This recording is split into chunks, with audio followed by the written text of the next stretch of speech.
Okay, is everybody ready? Are you all here for the council meeting tonight? You know, it's that joke about being on the plane and you ask her where you're going. Well, I'm going the same place, so I guess that's not a joke.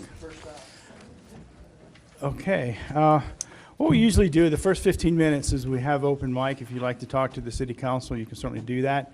Now, bear in mind, if there's something on the agenda, which I think quite a few are here to talk about, let's wait till I get to that. That will be the first topic that we get to after the required approval of minutes and everything. So if you have something that you would like to talk to the council about, just come forward, and we'd like to at least have your name. If not, we'll give you one. Okay. If not, we'll go on into the agenda. And if it's anything that you want to address that we have on here as an item, let's wait till we get there. And the first item that we'll get to after the required business will be the liquor license thing. So does anybody like to address council? Sammy's filled one. Sammy, you've... Sammy, did what? They filled that one of these. Oh, you filled one of those out. Yes, you filled one of those out. You're special. Okay. Okay. Hearing and seeing none, why don't we just go ahead and call to order? Would you call to order, please? We didn't call the roll yet. So why don't we rise for the pledge allegiance to the flag? Frank, you're going to keep it in line. I pledge allegiance to the flag of the United States of America and to the republic for which it stands, one nation, under God, indivisible, with liberty and justice for all.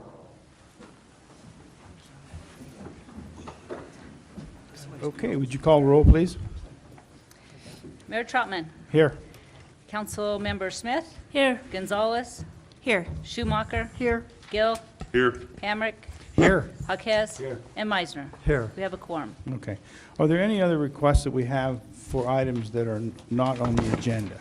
We have 3 items to speak to council that's not on an item that's not on the agenda. First one is Debbie Lake, 510 Main Street. Debbie? Deb.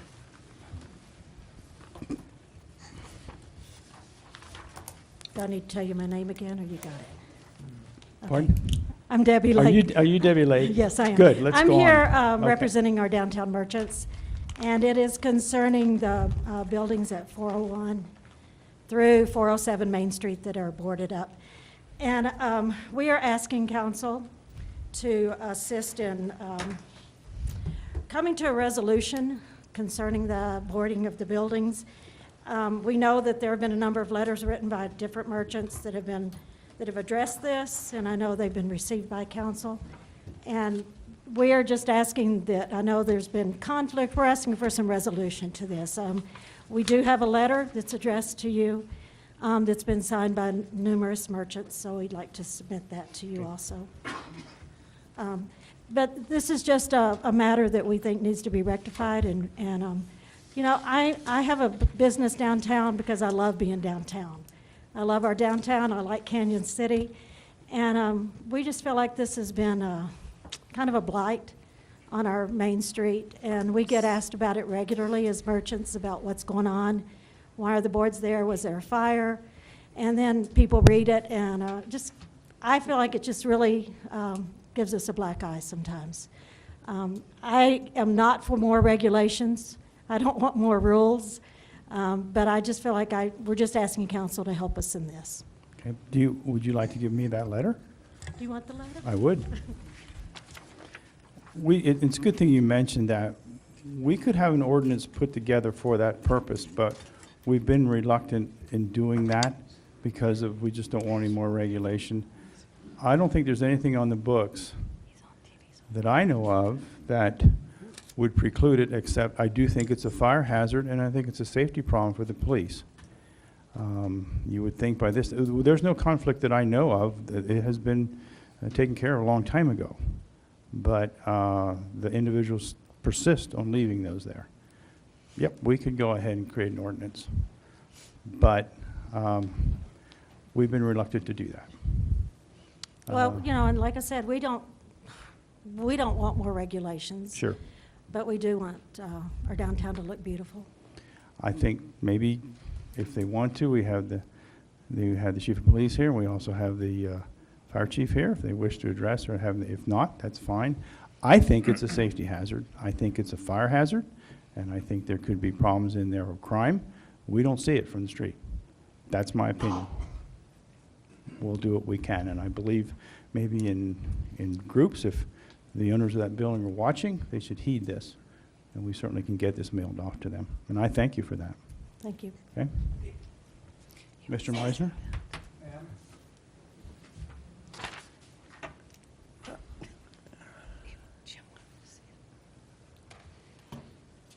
Are there any specific recommendations from this group in terms of what should be done? It's my understanding that, very simply, they believe somebody should live on that floor. We believe somebody, according to regulation, shouldn't. Mhm. And I really don't know, aside from changing ordinance and her abiding by the ordinance, I don't know how we get around that, unless somebody's got a solution. I mean, have you guys got a suggested solution? And I am not privy to what has gone on between the city and the building owner. I don't know. I'm just asking as a merchant, as someone who really feels like our downtown is vital and beautiful.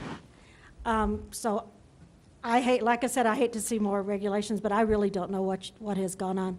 I know a number of merchants have contacted them personally, the owners of the buildings, and it's not been a real good conversation with them.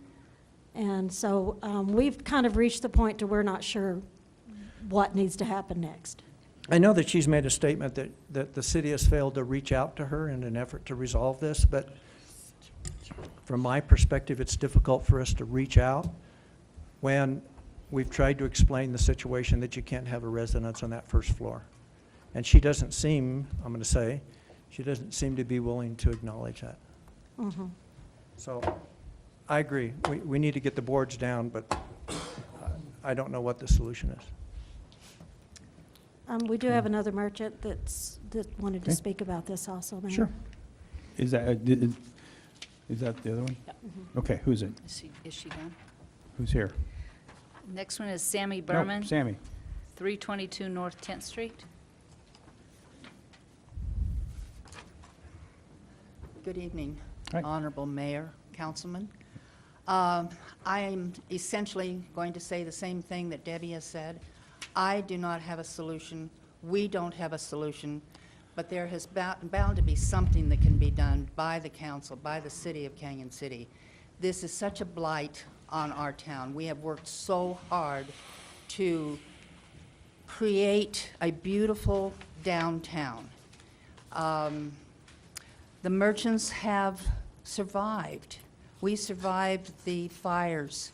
We survived the construction itself. And we've worked so hard to establish our downtown. I have a very emotional connection to downtown. I was raised by downtown. My family have been business owners for, I think I added it up, over 80 years. This is close to my heart. In the business of the Artist Gallery across the street, on a daily basis, we have visitors come in and say, what is going on? What is happening to your town? And it's embarrassing. We have no answers. We have no solutions. But I was told at one council meeting that if we, as merchants, would appear, that possibly there could be a solution. So we are appearing, and we're hoping for some sort of solution from you. Yeah, or an ordinance or rule, I think we could have very quickly. I would like to take and discuss this with our chief of police and our fire chief and see if there would be other routes. I think, my opinion, just my opinion, it's a safety hazard. If something is going on in that building, like a fire or a crime, you can't see it. That's just not right. So we'll look into that and have that discussion. Thank you for your Okay, thank you. consideration. Sammy, I believe the last time we had a business owner up at this microphone with the same concerns as you, with the blight, that the Kimmels were here and had mentioned that they were willing to have a conversation with us, and I think we need to probably have that conversation with the Kimmels, and then we'll proceed from there along with our fire chief and police chief. And we appreciate the time that you've taken to come and address us. It is important to know that we have the support of the downtown merchants in moving forward, and that we are moving in accordance to your will and what you feel is best for that central district. Thank you for your consideration. Thank you. Mr. Heimerk. Mr. Mayor, could we have the members of the Downtown Merchants Association in the audience identify themselves by raising their hands for us? Would you mind doing that? The members of the Downtown Merchants Association here, could you raise your hand? Hands? Hands are fine. Later on, we'll get into exercises. Mr. Meisner? Mr. Mayor, Mr. Tony. There. Sorry, Mr. Mayor, Tony. Is it possible that our lovely Ryan could maybe go down there and smooth the way through? I mean, have you been down there and talked to him? We've had conversations with them as well as a prospective business for that building, but I don't believe it. In our discussions, anything's going to change until the business moves in. Is my current understanding. From our perspective, we think there's a clear public purpose, as the mayor has articulated, on the grounds of public safety, to prohibit people from boarding up buildings unless there's actual construction taking place. We know that through our building permit activities, so we Or in the believe. case of a window being broken out Yeah, or something. yeah, yeah, it's an a emergency temporary repair kind of situation, thing. but this has existed since May, and we would agree with the mayor, this represents a public safety threat, and we'll work with our city attorneys to draft something to bring back for council's consideration. I don't know that that's the flavor of council at this point. It is with me. Do I Your get a one vote. Ashley? I'm going to personally call Sheila Kimmel and talk to her, but my hope is that it would resolve itself with time. Time has gone on, and hearing from the merchants themselves is really important to me to have their support, so I'm willing to pursue more discussions on this issue. I don't have anything to do. I'll have a problem meeting with her, but. I met with Sheila prior to taking counsel, and she is open to a conversation as long as it's not demeaning towards her. She wants to feel respected. So she is open to this conversation. She's open to finding a solution. And if council's willing to do that, then I think that's the first I think first if option. anything, that would probably be the proper way to go for it. Ashley, if you get Have a hold of her. conversation, see if it can be worked out. Yeah, see if we can And, find a solution. If it can, it can. If it can't, it can't. You know, but at least give the opportunity for the best foot forward. You're all You know, very I see that. nice, but if we can do that in the next week to 10 days, because my patience have run out. Right. No, Okay. I understand. All right. Yes, Mr. Meisner. I'm good. You're- Sierra was my had something phone. to say. Dolly, maybe you and I Repeating can everything the mayor said. work together. Okay, I would be open for that. I don't know why I did that. No Okay. more than two. Okay, let's do that. Another one? Yes, we have one more request to speak. That's Lorraine Wright. She wants to speak to council about tax code regarding empty buildings.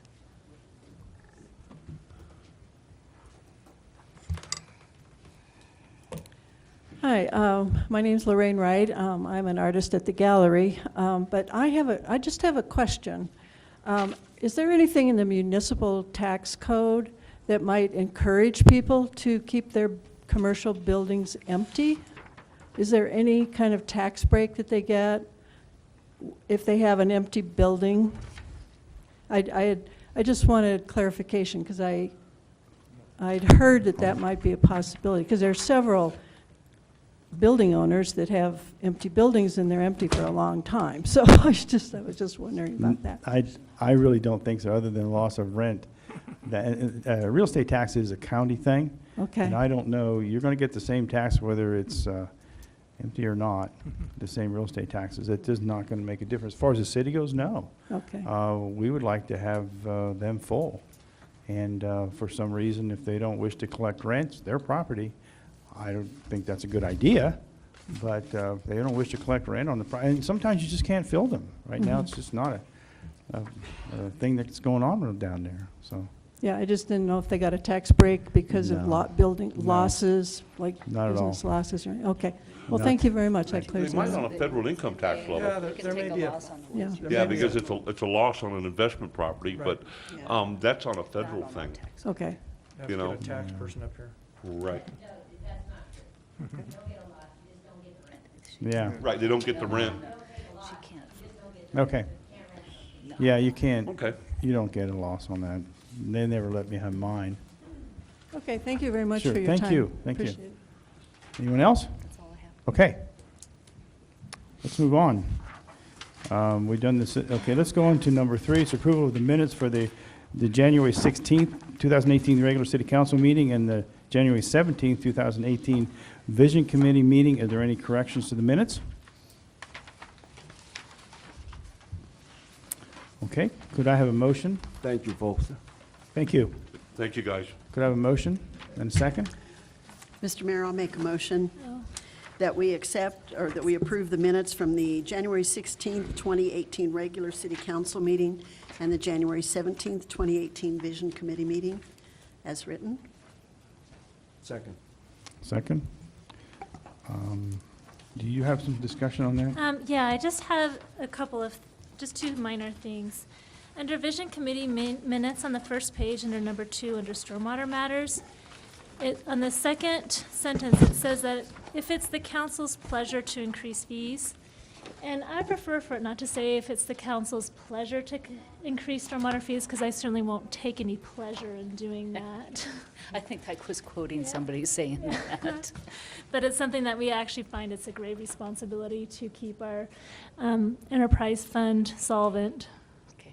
And the second one would be under 5C, the contract for services as municipal judge. And on the second page, under What are you at? On the municipal vision? judge. So On the what first one minutes? was Vision Committee minutes. And the next thing I have under 5C, under That's- the municipal That's the judge. agenda. It's on the agenda. Okay. Let's do So that under I'll the wait for agenda. that. Okay. Well, how do we do that then? Do we I'll amend just- that yeah. motion? No, I'll just And- take it as a I don't minimum. know if you can amend that if that's Adam's quote. I'm serious. I mean, if that's what Adam said, how do you amend that? I mean, If it's a not quote, you can't It's not a I didn't, statement. I didn't quote it, it was just, I used the same Paraphrase words, so I could go ahead and take it out. I didn't say it was a quote and put it in parentheses. I think there's a synonym that would be adequate that doesn't make it seem pleasurable. Oh, okay, is it the pleasure of council to take out pleasure? It's up to Adam. Tell me Please. what do you want to do? Minutes aren't minutes don't reflect what is actually said there. It's what Oh, really? happens. Not necessarily. So, and Adam denies it. So He can't, it's on, what word are you going to put in there? What word do you want to put in there? Just take it out? Desire. Desire. Council recognizes the responsibility The council- needed to increase fees. recognizes, The responsibility, okay. A little- recognizes the need to. Okay. A little tougher than I thought. Okay. Would you call a roll, please? Councilmember Schumacher. Aye. Councilmember Jaquez. Aye. Councilmember Meisner. Aye. Councilmember Hamrick. Aye. Councilmember Smith. Aye. Councilmember Gill. Aye. Councilmember Gonzalez. Aye. Approved by unanimous vote. Okay, number 4 is a council member's announcements. Would anybody, any council member like to make an announcement? Ms. Schumacher? Mr. Mayor, I would like to make an announcement that I will be, probably bay over this. Letter. I will be tendering a letter for resignation of my seat on city council this week. Okay. You Now, get that? do you plan on that being effective When effective? March 19th? I mean, February 19th? February 19th. Oh, sorry. So what will happen is, once I receive that letter, then it will be submitted to council, then council will have to accept that letter and then set the process, so. Or decline it. Or decline it. In committee. That'd be okay. That will be for the next council meeting? Okay, Sorry, so you will be here for the next council meeting. I will be here. You will be here for the next one, right? It's the 18th. February 19th. 19th, oh, it's the 19th. Okay. Okay. I don't know if I'll be here the 19th. Okay, that's fine. I will be here Wednesday and up until definitely Friday. Okay, all right, Next Monday, touch and go. okay. Any other council members' announcements? Mr. Hamrick? Yes, I'd like to recognize that FEDC Tech Start was involving the high school. One of their writing classes, what they did is they asked the high school class to help them write a grant. And the teacher, I meant to bring my copy of it, I failed to. But the teacher wrote Tech Start a letter as a group, thanking them for the opportunity of her students to be able to assist in this grant and being able to put that on their resumes and the experience that they gained in doing that, and it was a pretty good experience all around. Mr. Meisner?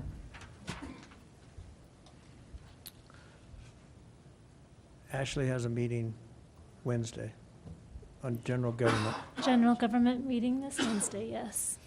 Yes, you'll be chairing that. I'll do that. You do that, yes, okay. Anyone else? Mr. Mayor, I have several Oh, announcements. go right ahead. First of all, Council Member Kathy Schumacher, I want to officially offer my thanks and gratitude to you for serving on council and the courage and the time that it takes, and let you know that we're sorry to see you go, and thank you for all that you've done for Canyon City for many, many years. Has been a while. Mhm. It's been a pleasure serving with you. Secondly, I would also like to thank the Harrison School for the artwork that they put up in City Hall. It's absolutely fantastic. It's gorgeous, it's beautiful, and I love it. I'd like to do more of it. We've worked on that for almost 2 years, since at least I've been mayor, and we'd like to dress the chamber up here as well. I've been to other city halls, their council chambers, and they're exciting. They've got all types of examples of the area, and I would like to invite people to give us your ideas and come on down and make this a better home for us. Did I get that right? So, anything else? Yes, also City Council, we have a KRLN Morning Line News on Wednesday morning as well. I was wondering if any council members would be able to join us on the radio in the morning. So Hamrick will be there. You have a topic? Usually it's just general. If you want to come and say your farewells, you're welcome to be there. No, I can't do this again. So thank you all for, you'll be there, Mayor, as well. There's only 3 seats in there. How do I? I'll make room for you. Great. I'll- All right. I can stand. Well, we'll let you, I'll let you Okay. three take care of it this Wednesday. All right. How about that? Good. And then- I have a couple more things. right Another ahead. congratulations. I would like to formally also recognize Kathy Raby, our city clerk. She has recently been selected by the Fremont's Exceptional Women to be honored in 2018 as one of Fremont's Exceptional Women in Professional Development. So we're very proud.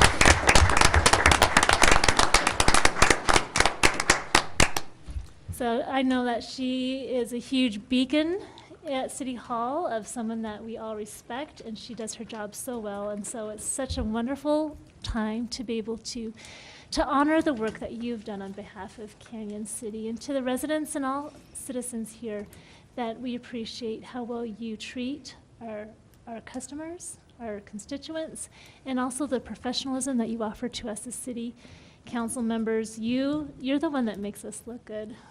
So thank you for all the background work that you do for us. She'll be formally recognized and honored at a banquet on March 9th by Fremont's Exceptional Women. So it's just fantastic.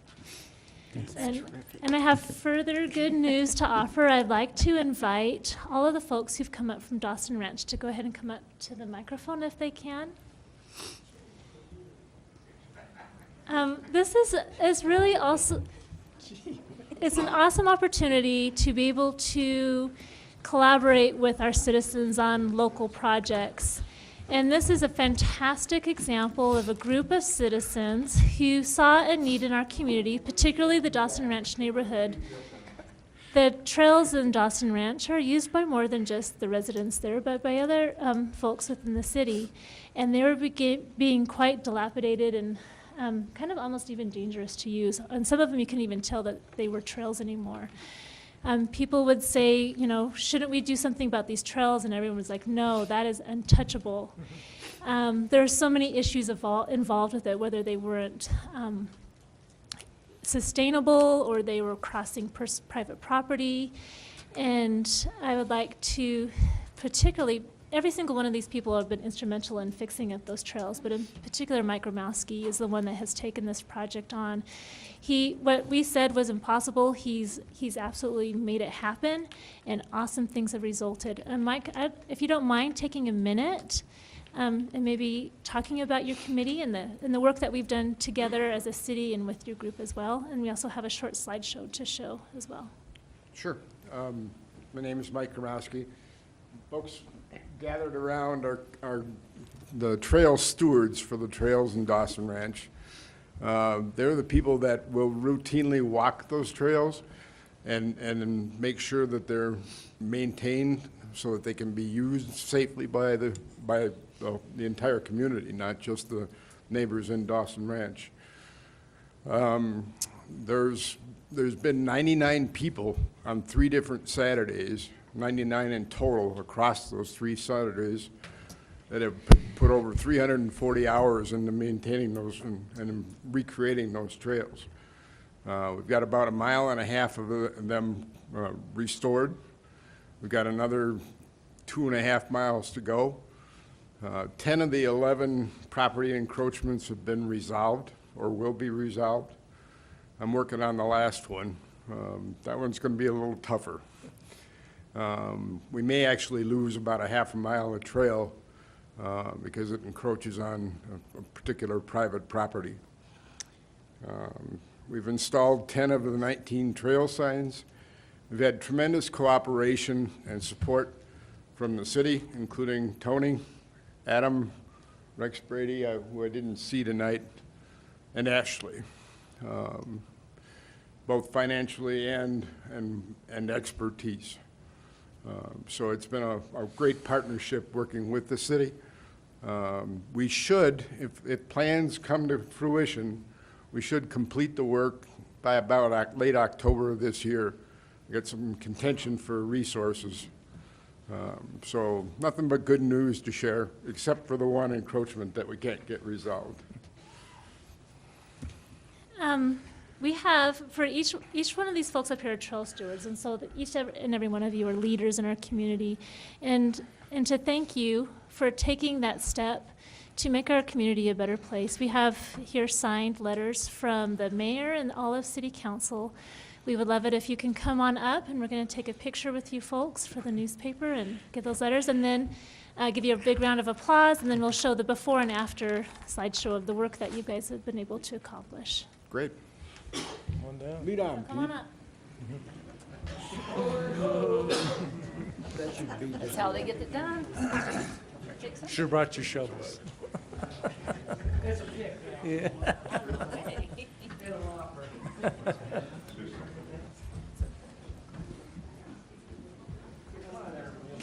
Carrie's good All competition. you guys, you get up front. Nice to see you think forward and, partnership.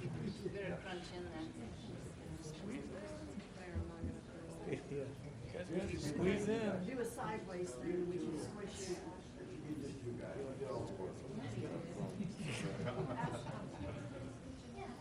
It's like kindergarten, you gotta squeeze in.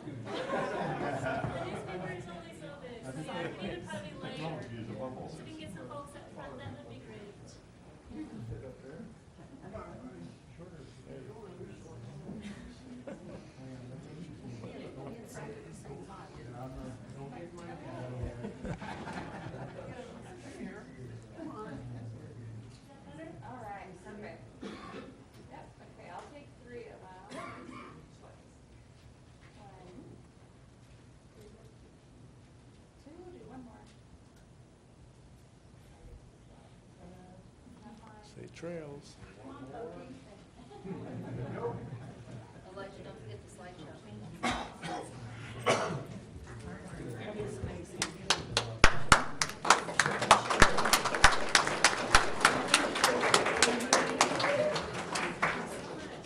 Don't forget the slideshow.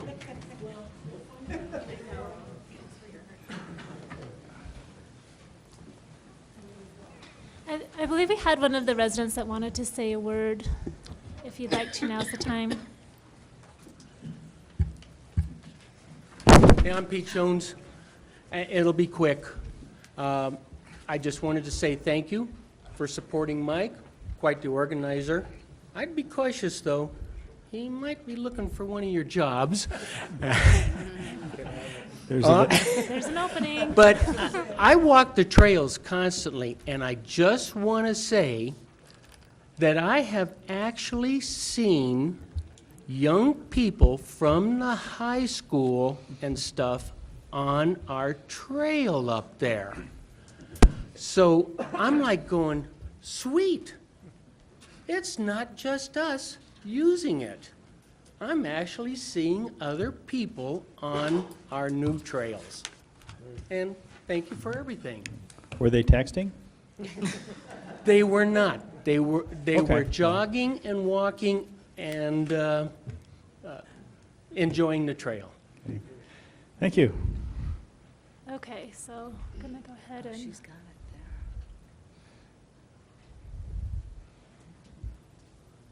Point it to the projector. Okay, so Elijah, I can see the slideshow on the little screen up here, but I'm not seeing it up here. I can't do that. I'm not allowed to have the channel changer when I'm at home. It's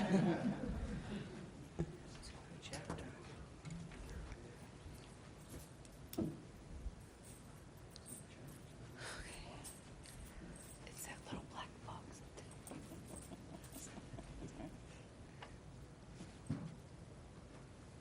Elijah. Elijah.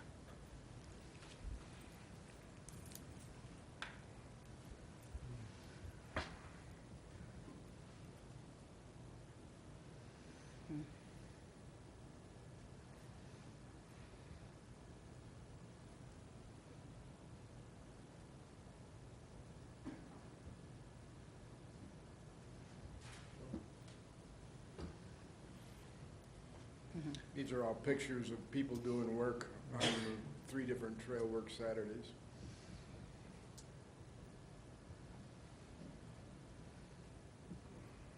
That's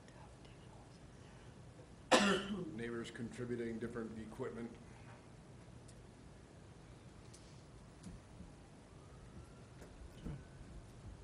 That's it.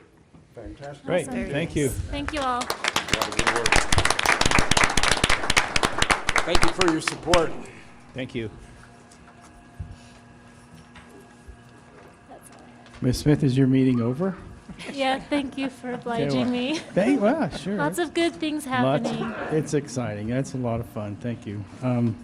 Any other announcements from council? Okay, let's move on to adoption of the agenda and consent agenda. Could I have the administrator review the consent agenda items, please? Yes, Mayor and Council, 5A would authorize the mayor's execution of a funding agreement with the State Historical Fund to receive $29,700 for the development of architectural and construction documents for the restoration of the exterior of the Red House. And I want to thank Lisa for bird dogging that. 5B would authorize the city administrator to execute the purchase agreement to convert the city's cartograph assets and GIS database software to a cloud-based service at a cost of $111,260 with Cartograph Systems LLC. 5C, we're requesting it be pulled. There's some mathematical issues with that contract we've got to sort out, and we'll bring that back on the February 19th meeting. We apologize for that. 5D would approve the recommendation of the Centennial Park Rotary Pavilion design and roof pitch. I think we've provided you copies of that, but we're just like the Dawson Ranch partnership. This is a great partnership with the Rotary to facilitate the development of a beautiful pavilion and extension of the new amenities in Centennial Park. Project should be done by the end of the spring, and hopefully we could be hosting concerts out there in the big event lawn and at the pavilion soon after. 5E would approve it. The new trail segment names is the Maze and the Dreamweaver at the Royal Gorge Park, as recommended by FAR. We probably have about 17 miles of trail up there. You've named all the trails in addition to these. Probably another, I would guess, 8 to 9 miles to go, and that is going to be a great asset. People are already, if you haven't taken advantage of the new trails, both for hiking and biking and horse riding up at the Royal Gorge, please do. They're fabulous. They're really coming into their own, just unbelievable view corridors from that location, so take advantage of that. Final would be the bid awards. 19.18 is for police uniforms equipment to Tactical Police Supply of Canyon City in amount not to exceed $38,000. 21-18 is for concrete projects, largely curbs and gutters and drain pans for the Phase 2 of Centennial Park Master Plan improvements. This is to solid earth civil constructions for an amount not to exceed $70,000. And then final bid is 23.18. This is for 2 used Ford Fusions for the police department. We've got one from Pharisee Ford at a cost of $14,800, and the second from City Auto Plaza at a cost of $14,620.44. We're thrilled that we have 2 local auto vendors winning those bids. So, any questions on those? Mr. Meisner? Mr. Mayor, Mr. Mayor, I would request that item D be removed from the consent agenda, be placed maybe, I don't care, either 6 or 7B or something like that. So 6B.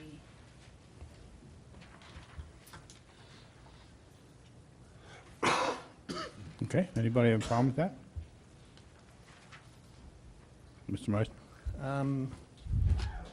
I think this is for Adam or Tony. But on the agreement for the services, they talk about a $22,000 charge in years 2 and 3. We've had those discussions about future years, and how do we do that? Right, we're actually not being obligated to maintain the service those years. It's just us locking that price in now.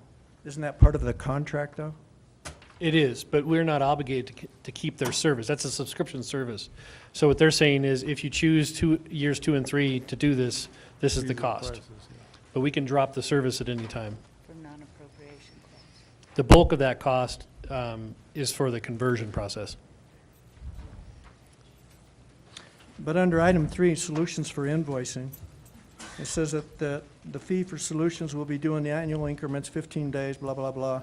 A, $22,000 due on purchase of agreement. B, $22,000 15 days after the first anniversary. And C, $20,000 after 15 days after the second anniversary. Right, unless we cancel the contract. Non-appropriations.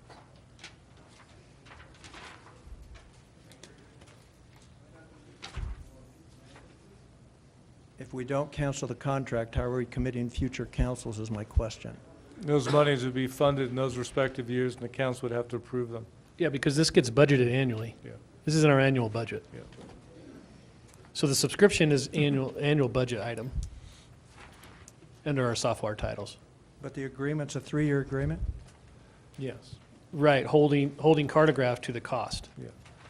Not any different than, as you well know, we had a series of them at the last meeting, a series of bids in which we were extending contracts because people were holding their prices from either the first or second year. Very similar situation. We can't take advantage of those opportunities unless you budget the funds in those respective years, but it's a very common practice by vendors to offer these extended prices and fix them. It's an attraction, but you're not obligated to exercise that unless you've budgeted those funds in those respective years. Yeah, that's for services that we haven't received. So if we choose to cancel the contract and not receive those services, they're not due.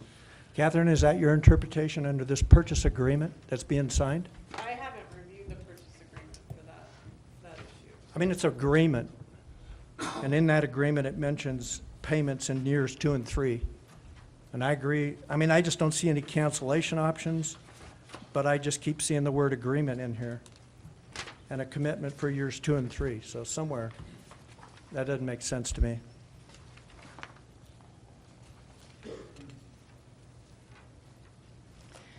We can certainly ask them to add the non-appropriation language that we typically add to our contracts.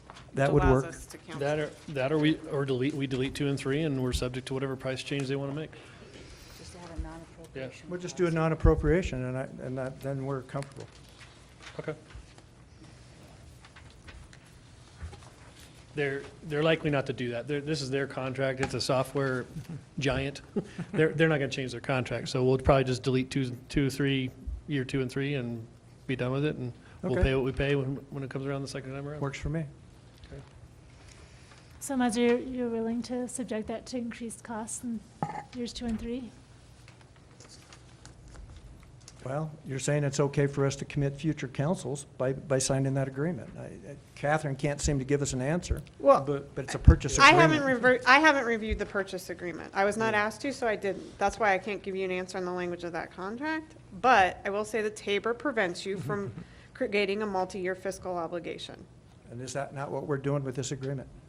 I can't say that for sure. I don't want to speak to that because I haven't reviewed all of the agreement. Well, I think fundamentally what you're being asked to is to accept the option to accept that service. And if you choose not to, you don't have to. It's not an obligation on the part of the city. It's an offer on the part of the vendor. We have very similar language in a lot of our contracts for services and supplies, which I just alluded to, with a similar option that the city can exercise. It's not an obligation to extend those service agreements, and we just had a series of them at the last meeting.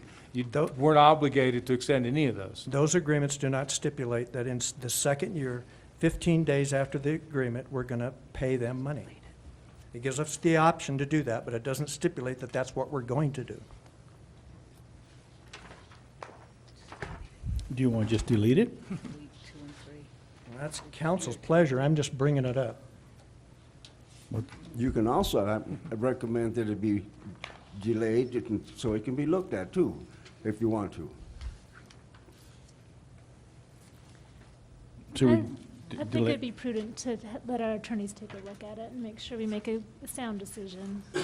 Okay, let's delay it until we have a review from our attorney, So you want to remove 5B. 5B.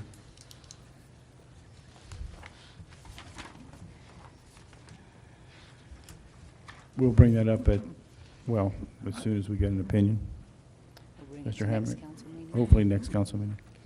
Mr. Hammond? I do have a question on this item, although it's being removed. And my question is, in the agreement, it says that if necessary, that we have to upgrade certain workstations if they're not adequate. Do we know, or is that part of the service that they will provide us? They do say they're going to come on site, gather data. Do we know whether we have inadequate workstations or workstations that are going to have to be upgraded? Not in year 1. In year 1 will be okay. In subsequent years, to fully deploy it, we'll have to buy more workstations. Additional, but Yeah. what the agreement says is that if there's inadequate workstations, it's our obligation to upgrade And them. from what we know now, we don't need to do that. Thank you. Yeah. Mr. Meisner? Just a minor thing. I thought that years ago, when we first started the trail naming process, Yes. that the intention of the council at that time was to at least have one trail named in honor of Mr. Nichols, and that would happen in one of the next naming sessions, and I think we've gone through 2 of those since. And I still don't see that. Does anybody recall that? I don't. I don't recall, but I'm sure you're correct, and you could switch out any one of these names to recognize. Well, I don't want to them. switch a name, it's just that we Yeah. seem to be not including that Nichols naming. Do you recall that? Yes, I do. And I remember her saying that there has been some trails named with historical significance, but we could also remove that item as well and. Well, have no, them I do just that. say. There's more the- trails coming. There's more trails coming, but the next trail needs to include We'll make a sure of that. Nichols mentioning. We'll make sure of that. Okay. Okay. We're getting close here. Any more? Okay, we have done the additional, there's no corrections. Yes, what I have is they want to remove 5B and Right. table it to 219 and to move 5C to 6B. So if that's the council's pleasure, then that motion would have to include those. We're removing D2.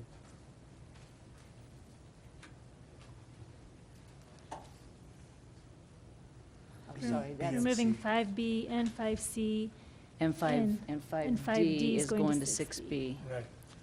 Okay, Something like that. yep. Okay, then, with those amendments on there, could I have a motion from council in a second?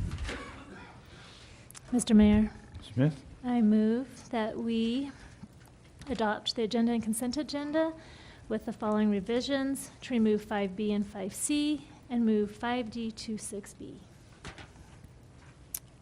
Second? Second? Ms. Gonzalez on second. Any discussion on that motion? Would you call a roll, please? Councilmember Smith? Aye. Councilmember Gonzalez? Aye. Councilmember Schumacher? Aye. Councilmember Gill? Aye. Councilmember Meisner? Aye. Councilmember Hamrick? Aye. Councilmember Hawkes? Aye. Approved by unanimous vote. Okay, thank you. Could we have the administrator's report, please? For If the you sake have of any? time, you have a big agenda, we'll pass. Thank you, Tony, thank you. So do we want to do 6B to talk about 5B? Does anybody have that correct? That's right. Yes. Okay, since that was your, do you want to open the discussion for whatever you want to talk about? Absolutely. Mr. Meisner? This is, Go this ahead. is my whole problem with that situation. What is that? Council looked at trying to decide what kind of pavilion that we would have for at least 3 weeks and could not make a decision on the type of pavilion that we would have for that park. Council then decided to create a small committee so that a decision could be made on what type of pavilion we would have. When we showed up at that meeting, miraculously, this map showed up that had been, in my opinion, not the same map that was on the master plan. But at that particular point in time, staff reassured me that that map was in fact correct. In hindsight, that map was not correct. The committee that met had decided that that pavilion would be a multi-use pavilion from a standpoint of accommodating groups to get together, particularly in an area of about 200 people. Taking the math that you have, you come up with about a 64 by 24 foot pavilion. That group then decided upon the pavilion that is shown in our information that's present. There's also a letter in your material from another staff member that states the committee agreed to, if I could find it.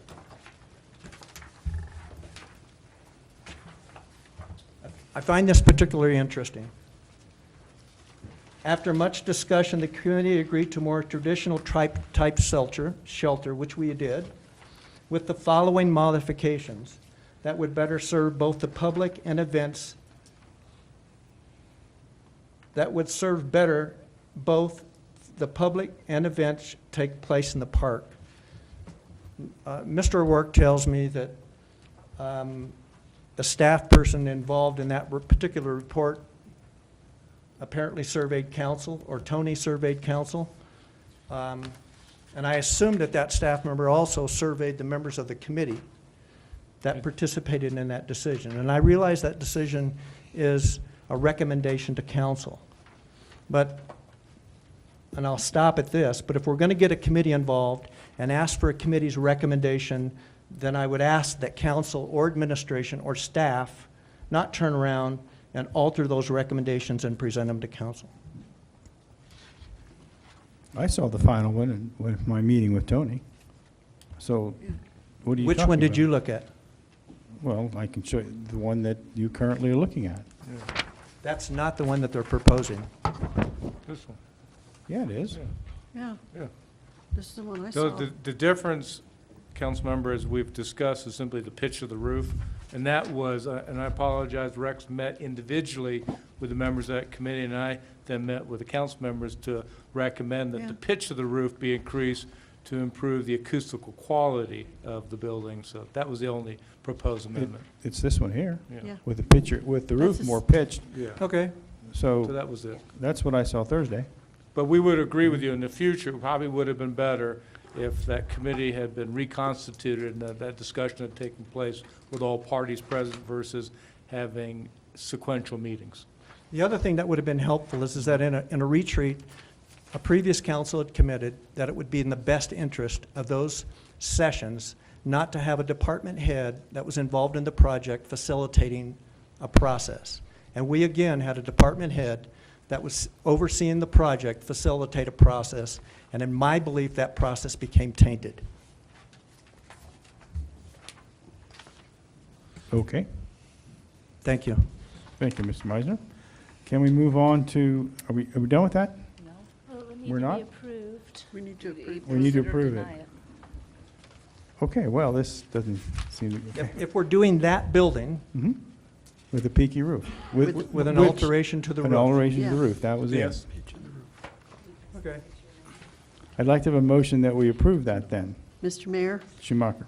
I will make a motion that we approve, what do we call it, 5D, 6B, for the Centennial Park Shelter, as stated in the letter from Rex to Mr. O'Rourke, Mayor and Council, that the roof will have a slightly greater pitch to it from the picture as viewed. Okay. Do I have a second? Second. Mr. Hammack, second. Any discussion on that motion? Good. Would you call the roll, please? Councilmember Schumacher? Aye. Councilmember Hamrick? Aye. Councilmember Huckaz? Aye. Councilmember Meisner? Aye. Councilmember Gill? Aye. Councilmember Gonzalez? Aye. Councilmember Smith? Aye. Approved by unanimous vote. Okay, thank you. Let's move on to number 7. I think most of the people in the audience are here to discuss this one, or at least talk about it. And why don't we do this before you,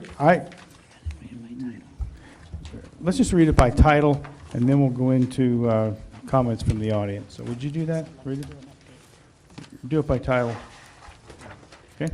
This is a bill for ordinance number 2, series of 2018, an ordinance amending chapter 5.30 of the Canyon City Municipal Code by repealing section 5.30.010 by repealing and reenacting section 5.03.050, sign-in authority to the city clerk regarding special event permits, and adding a new subsection regarding conditions imposed on permits and violation of the city's liquor code.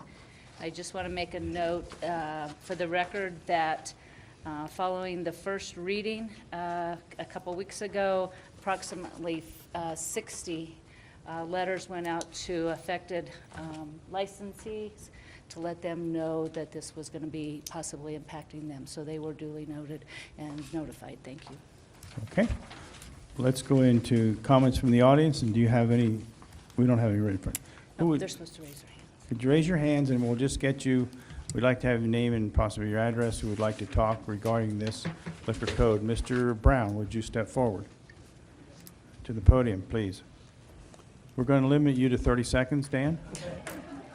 And the clock's I know- already started. I know, because you can't do that. I'm sorry. quickly, It's- Dan. so- We were going to let the Italians come up first, so Oh, we hey, wouldn't hey, have to hey, spend hey, so hey. much time doing this, but Hey, hey, hey. we'll jump right in here. Most of this is, I'm Dan Brown. Dan Brown with the Fremont Community Foundation. Your turn. I'm John Marietta with the Fremont Community Foundation. So there are a couple issues, and I was focusing on letter D, but I think John had a couple of questions on some before we get to letter D, correct? Sure. What is that? So I guess I'd like to begin.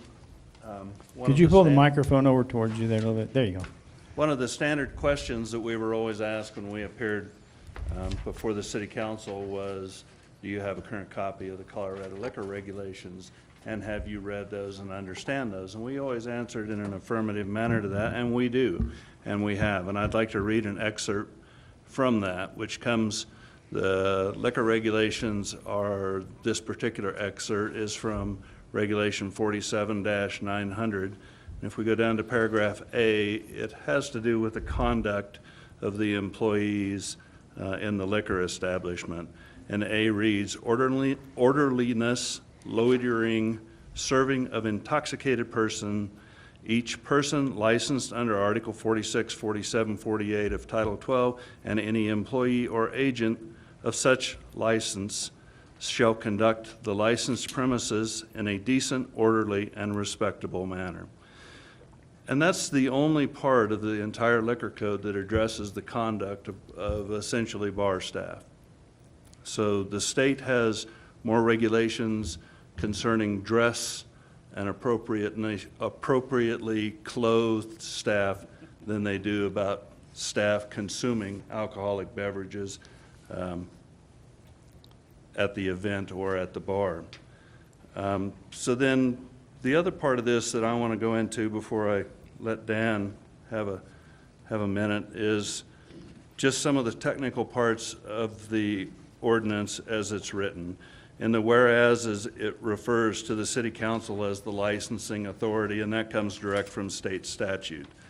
But then under 5.3.07, it refers to the liquor authority, and I'm assuming that's city council, but that's not defined. So I'm not sure who that liquor authority is. And if there's supposed to be some clarity in this, then we should have the license authority, which would be the city council and the city. Otherwise, I'm not completely certain who we answer to and appeal to if there's an issue. Big parts of this are redundant and repetitive of the state liquor code, which is just under 100 pages long, and they begin at about 5.3.09. Most of these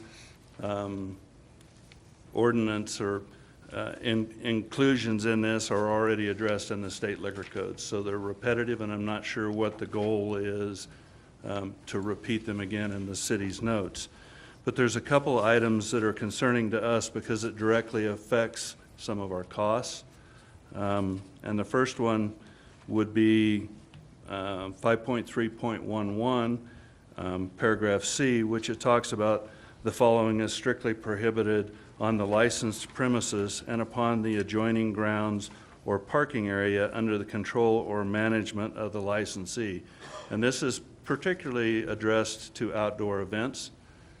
And I would like some clarity on the intention of this because our area that's under our direct management and control is our liquor perimeter. But if the intent is for us to then be responsible, for instance, to the parking areas in the city park and by the railroad depot and all that, then that adds a considerable amount of security expense to any event. You would require security officers to row that in pairs to the tune of $25 a man hour per individual to do that. So again, I just am looking for some clarity on what that is and what my responsibilities, particularly for an outdoor venue, are and what that perimeter looks like. And then D is one of the items that that's modified from the state liquor code, and it's an employee intoxication or consumption. It shall be unlawful for any employee, server, staff, volunteer, or agent of a licensee to consume an alcoholic beverage or to be visibly intoxicated while on duty at the licensed premises. I don't have an issue. The intent is for us to keep the public safe and to make sure that our staff is not over-serving and we're prudent in who we're looking at. I'm not sure it's in our best interest to add some Puritan ideas onto what the staff should be doing that's well above and beyond what the state has mandated. And then the rest of the paragraphs, E and F, are addressed in the state liquor regulations, and they're repetitive and redundant in this. The other part that I'm a little concerned about as we submit these new regulations to our insurance provider, what it does to our insurance liability and what it does to our premiums that we have to pay because we're required to insure all of our events. And then finally, what are the penalties for non-compliance or if there's a violation? Who's the authority that imposes those fines? What are they? And how is that going to be handled? Who's also going to enforce and regulate that? So with that, I'll turn it over to Dan. John got 90% of it, 95% of it probably, but same, Section D, where we're talking about, these are volunteers. Almost everybody at any of these events, they're volunteers, work pretty hard, they work all day. What you guys are imposing, you could even affect things like business after hours at a chamber function, because there's alcohol served there. Who's going to regulate, or who's going to define who's the employer of that situation, like at a business after hours? There's chamber people there, there's chamber directors, there's chamber presidents, there's board members, and I think they all do a little bit of consuming while they're there. It would affect that. It will affect almost every event that we do. There are many times we'll get at an event at 7 a.m. and we leave at midnight.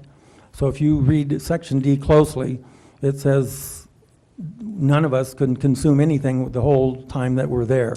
So it needs you guys just need to look at it again and make sure it's clear. I can understand some concerns that you'll have. We don't want anyone behind the bar that's intoxicated serving anyone, or anyone checking IDs that is intoxicated.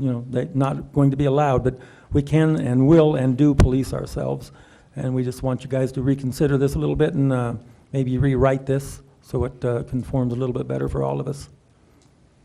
Thank you, but any questions of these two gentlemen? Mr. Meisner? It's not a question, it's a clarification and a statement, and some information. This whole process started essentially because of my request. All the renewal licenses, which are repetitive, and really, we don't have the authority for the most part, according to our attorney, to deny them. This council was dealing with numerous special event permits. We had requested that get directed to the city clerk. Our legal advice was we couldn't do that because apparently it was an ordinance that we had to do it. So council then had to look at the ordinance and direct the ordinance so that Kathy could do it. That was step one.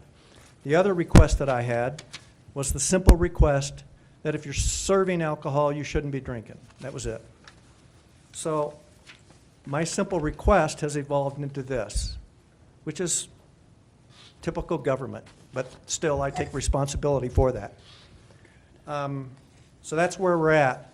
That doesn't mean that on second reading that we can't table or deny or whatever and get a couple of event sponsors, yourself, John, or whoever else that's very knowledgeable in the whole process in terms of what needs to be done, and that are responsible vendors, and get some language written that gives us, one, the language that says that the server will not, that the servers will not be consuming alcohol. If I can have that, I'm done. I don't agree with that. Step one, the idea about streamlining the process, we're on board with that, and we understand that was the intent, and that's fine. Step two, where there's no consumption by the staff, I don't agree with. The idea is that you should not have intoxicated people serving, and you should not have intoxicated people checking IDs. And if you want to add language to that, add specific language that puts a BAC level in there. Surely if you're legal to drive a car, you should be legal to serve at a bar. Put that specific language in there so it's well defined, but don't prohibit staff that may be there for extended hours from enjoying part of what, the volunteers are there as volunteers. They're not paid staff. So if we take some of the fun out of this, then it becomes much more difficult for us to secure volunteers. I think the major intent here, and Catherine, I don't know if you can help us with this, the major intent here is we don't want drunk people serving drunk people. Okay, then let's Okay, put it in there with the BAC that's why I level, bring- and let's define it. That's why I bring Catherine in, and how can we do that? How can we accomplish that in this ordinance? Is there, We would suggest that there be if you're going to do this, you'd have to have a straight prohibition that if you're going to be serving alcohol or checking IDs, you not drink. Otherwise, what you're going to do is introduce into public events the necessity for police officers to do public breathalyzer tests. I don't think anyone wants to see that. And we don't want to see that. I don't know why it's simply not clear that someone serving alcohol shouldn't be drinking, period. So what event or what allegation has happened in Canyon City that makes the city council believe that the state regulations are inadequate? I think it's, from our perspective, it's common sense. Well, the state certainly didn't share that. Well, the city can pass its own regulations I as a home understand. ruling Rule. municipality. So Yeah. council has decided that this was a concern that they had and suggested this ordinance, so. They can, council can make it stricter, they just can't go lesser I on the understand state. that. I just, we can agree to disagree on that, but John? And just real quick, making it stricter, where is your enforcement agency? Is this going to fall on the shoulders of the people that are in charge of this event? We're going to be slapping beer out of people's hands? Are we going to have to hire more security to do this? I mean, it's almost an unenforceable thing. We could probably paint little symbols on the sidewalk downtown that says no bicycles. Dan, do you and really see where think that any of goes. that's going to happen, my friend? I don't. All you're doing is Thank you. teaching us how to cheat. But That's the all thing- you're going to do. let's be well, real. To make it Let's, simple. we're devolving here. Let's, we Come on, have, let's be real and not sensationalize a let's, little bit, all okay? right, hold it. Okay, thank you. John?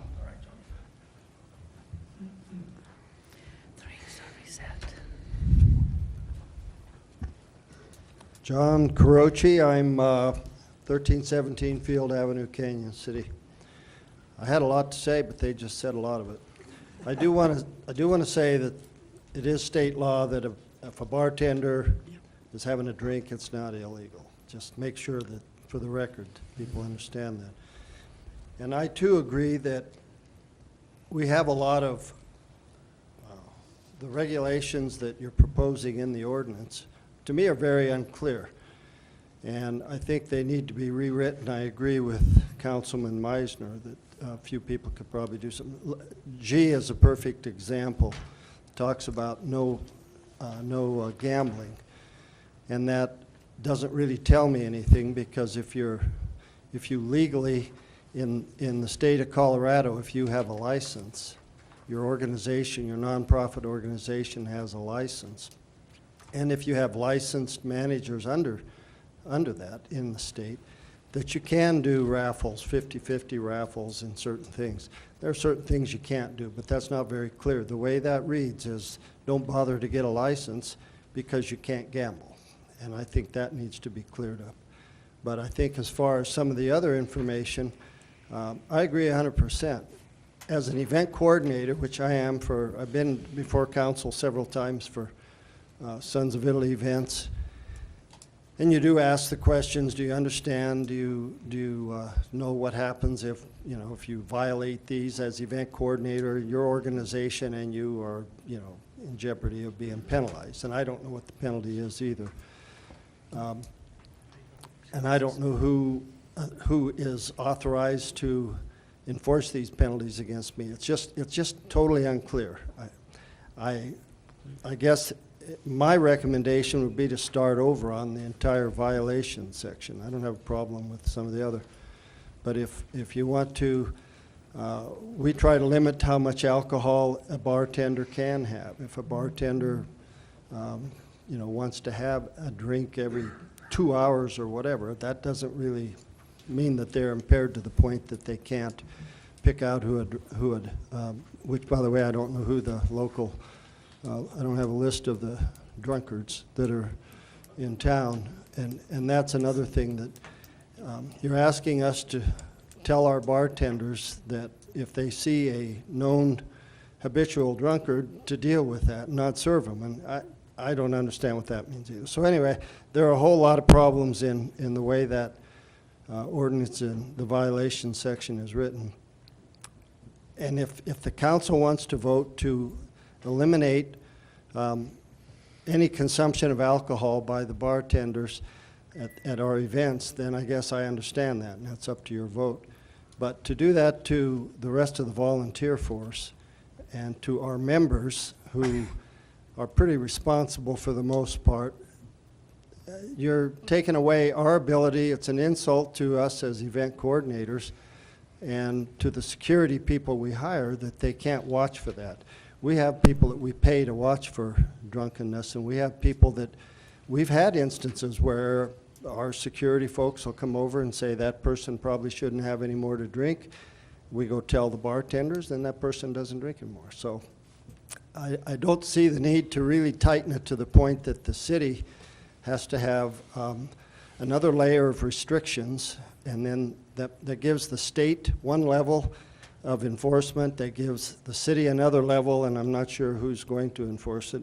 And then that gives me as an event coordinator or our other members who are helping with the different aspects of an event. It means we have 3 different layers, and I just think that's totally unnecessary for the most part. You do kill the whole ability to get volunteers, and if that's the goal of Canyon City, to limit the number of events we can have here because we don't get the volunteers, then that's one thing. But I'm not clear on what the goals are. Any questions for John? I'll reiterate, my goal is to not have an individual serving alcohol and consuming at the same time. How we attain that, I'm open, but that's my goal. Mr. Mayor. Kathy? John, you had suggested on the bingo raffle license, did get with the city attorney, and we do have some language there that we would insert in there that would say, with the exception of if you've lawfully obtained a bingo raffle license. So I think we've addressed that, but I think we got some other issues on the other sites. So just wanted to let you know, Well, and thank you for that. Okay, because Title 12, I believe it's Title 12 of Of the bingo of the raffle. like CFR, I used to work for the feds, but anyway, as the state regulations, Yeah. it does address that, so. Yeah, we've got that in there, so it kind of Okay. clarifies that. Thank you. Okay. Mr. Mayor? Frank? Mr. Mayor, I'm going to make a motion that we table this and let our attorney look at it with regards to the discussions that's come about with here, so see if we can come up with a solution that is beneficial for each and every one involved. Can we table it, though? We can't table it, can we? You can table it, but I need direction as to where you want to go, because I'm not getting a consensus from y'all as to Okay. where, and I'm, Okay, you know, we're happy to do whatever, but I would Yeah. like to speak to the habitual drunkard and the violations issues. So the habitual drunkard language is in the state statute. That's law now. So there's no change there. One of the reasons we added the violations in and clarified some of the language in your liquor code is so that we can enforce, we being the city, PD mostly, but could be the liquor licensing authority could revoke the license based upon a violation. So we're bringing it more under our control. Otherwise, we would have to write that stuff into state court. It wouldn't be our court system. So we brought that under our control. That's pretty typical for local governments to do on the municipal level. So it's not necessarily adding another layer because you are the licensing authority. So I just want to clarify why that was added in. So. Okay. So So may- Could I make one more comment? Yes. You say that habitual drunkards, how do we get a list of these habitual how does our bartender know who that person is if I they? think the chief will answer your question. Excuse Well, me? The chief's going to come answer your question. The training, John, on the liquor code is the habitual drunkard, a family member has to identify if one of their family members is a habitual drunkard. That's what the training that the state came down and told us. Mayor, members of council, and obviously We audience can't members. determine that. My experience with this is prior to actually becoming part of the Colorado Revised Statutes, or CRS, was it was a localized ordinance. And essentially, for a person to be designated as a drunkard, they had to be more or less gone through the municipal court process. And so there is some judicial process for that individual so that they are not just being declared as a drunkard by arbitrary processes. And then following that, there's notification to each liquor license holder within that jurisdiction that generally falls on the police department to notify those jurisdictions that should they serve this individual, that they could be subject to a violation at that point. So there's quite a bit of notice that happens prior to, and it is not a simple process to get someone labeled as a habitual drunkard. But my experiences in other parts of Colorado have lent to where that was necessary for some individuals who were really struggling with addiction And unless the bars knew about it, there was really no other way to let them know that. So I can assure you their constitutional rights, both of the bartenders as well as the individual, are protected throughout this process, and notification happens long before any sort of violation would occur to a special event permit holder or a liquor license establishment. Okay, thank you. When's it my turn to talk? Now. Okay. All I wanted from the very beginning was just to have Kathy, our city clerk, take all these things that we do, sometimes ad nauseum. At times we have 8 of them coming here, taking up an hour or more of our time, that are clearly going to get their license and go on. That's all I wanted. That's all I wanted. I got this. This is what I did the first time I saw it. I went through it. I happened to agree with all. I lined it all out. I know what the heck, excuse me, a habitual drunkard is. I don't get it. All I want from you is to come back with a regulation, an ordinance that says how we do it and give it to the city clerk. I don't want anything else. Well, Period. I'm sorry that you feel that way. I do. And I'm not sure this is the right arena to have this conversation, but I'm happy to have it. When we see code provisions that are out of date or have issues, we do clean up while we're in that section. We would not be doing our jobs if we only just did a little tunnel as to what we've been requested to do. We're trying to advance the city's code and avoid problems down the line when we see things. That's what our job is, to Okay. avoid that. I got So it. sometimes you get stuff back that looks a little different than what you asked for, but we did do what you asked for. We also referred special event permits and renewals to Right. Kathy. And we also added language, which was maybe too broad, but we're happy to cut it back as we receive direction. Okay. So, Good. I understand. I appreciate that. I know what you're talking about. However, all I want is clearly that it comes in, and we can amend ordinance, we can talk about it, we can form an alcohol committee. I don't care. I want it so that when someone comes in with a license, can go to the city clerk, and get it done. I don't want it coming to council chambers unless there is a problem with that person that we have to make that decision. That's really all I want. Mr. Mayor, Period. can I ask Catherine a question? Yes. We have our little questionnaires that we have here. Each one of us has a copy of this, one for special events, one for new licenses, one for renewals. And we ask these little questions. Are you fully aware that you are responsible for compliance with the Colorado Liquor Code, and that any violations of this code be held against you and/or your organization? That states it in there, what is in this violations and in some of these other requirements. Is it because we are specifically stating it in the ordinance, and it's not specifically stated when they come in front of us and we ask these questions every time? Should we be asking then all of this?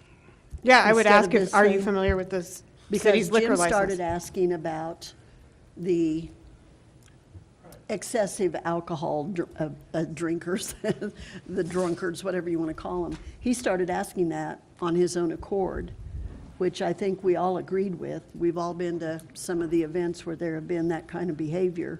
And it just kind of, everybody closes their eyes and nothing's done. Is this basically the same thing that we have not been verbalizing in our questions? Yes.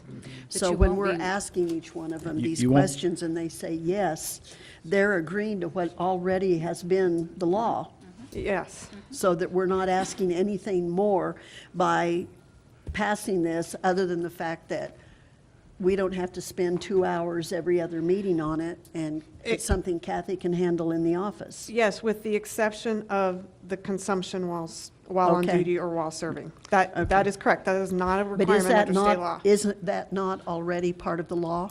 No. Mr. Mayor, point of order. Okay. I Yes. made a motion, so we table this so it can be Okay. looked at further. Let's get a second and vote on it. Either do that or not, because all we're doing Okay. is continually talking about things over and over. So I Okay. made a motion, well, let's get a second and vote on it. Okay. Motion's been made that we Second. table this, or we Second. do whatever with it. We Second? need to table it to a specific Could I time. make a comment No, before? we're done. We're done, we've got a motion. But go ahead, Dennis. It's, Quickly. This may have preceded everybody on council here, but a number of years ago, every single liquor license renewal came before city council every year, every single one of them. And some years ago, council decided unless there was a violation or a problem, those would just be handled administratively. And I think what the mayor's asking for is exactly the same thing. Every organization that's previously come before this council and gotten a special event permit, unless they've had some sort of an issue, handle it administratively, just like, exactly like you do any liquor license. Right. Do renewals. I mean, that's exactly what the mayor's asking for. That's all I think. want to do. Okay, we have a motion and a second. What's the motion? We have it to table, but if you're going to table, it needs to be date specific. And we'd like to get some direction. What exactly would you like us to accomplish? Well, Well, I think that is the ordinance that states, Dennis had said it before they did it. I just, unless there is a problem, they've had a problem with their liquor license, I just want them to go to the city clerk for approval. I don't want to come into city council that we have to read all this stuff. If they got to sign a letter that says they read it and understand, that, whatever that has to be. But we are literally spending a lot of hours. We meet twice a month, and we're spending a lot of hours on something we don't need to be. That's all I wanted. That's all I want. Period. I don't have a problem meeting with a couple of event organizers to hammer out the verbiage for violations so that we can get something as simple as possible that's within your guidelines. And I think that if we get the verbiage for the violation section squared away, we probably have something that we could live with. Again, if you want to then bring that up after we get this clarified, or we're going to, because we're going back to the same old method. Now, if you want to have another committee and do amendment to the ordinance that we're going to commit, that it goes right to the city clerk later on, that's fine. That's what we're trying to do, Mayor. You're saying You're not getting the point. Go ahead. are you saying that let's amend, well, right now we're talking about tabling it, but we could amend it to where it's just to Kathy. Then you can bring. And that would be passed tonight. And if Jim chooses to add violations, that can be hammered out at another time. We're getting all this muddled up. There is a motion and a second that we table it. Let's call the roll. We need a date. Would you So like how long do you March need? 5th or March 19th? 19th. That's over a month and a half. That's That fine. would- You want a month and a half, because we'll start getting special events in here if you're just wanting to do that Right. administrative thing. We could probably take some of this stuff out and get it back to you The next meeting. next meeting. Next meeting. Okay? February 19th? Okay. February 19th? Yes. Okay, table to February 19th, Councilmember Jaquez. Aye. Councilmember Schumacher. Aye. Councilmember Gill. Aye. Councilmember Gonzalez. Aye. Councilmember Smith. Aye. Councilmember Hamrick. Aye. Councilmember Meisner. Aye. Approved by unanimous vote. Okay. Thank you. Just as a point Yeah, of information, I don't know what you want brought do back. you I'm want not the clear. same ordinance brought back, or is everything stripped out other than it just going to Kathy? I can give you my copy. It's very clear. Okay. I just want an ordinance that says that it has to go, it will go to the city clerk. All the rest, if that's debatable and you want to have a committee for further amendment of that ordinance, I got no problem with that. But that's what I want. Okay. Got it. I think You if want you my want to copy, give it to you. expedite this, and like I'm seeing, you're going to get some special events coming in here, that would probably be the easiest thing, is to move forward with that, and so it doesn't get convoluted or whatever with this other, or tied back to that other. Sorry for that word. Yeah, I think we can clarify that and not make a habitual ordinance. Okay. I got that. Thank you for coming, and we're going to take her, no, we're not. Okay. Let's go on to ordinance number 3, series 2018. This is a second reading. It's an ordinance amending Title 17. Would you read by title, please? This is a bill for ordinance number 3, series of 2018, an ordinance amending various sections of Title 17 of the Canyon City Municipal Code related to junkyard shipping container screening and maintenance of display lots. Do I have a motion and a second on that?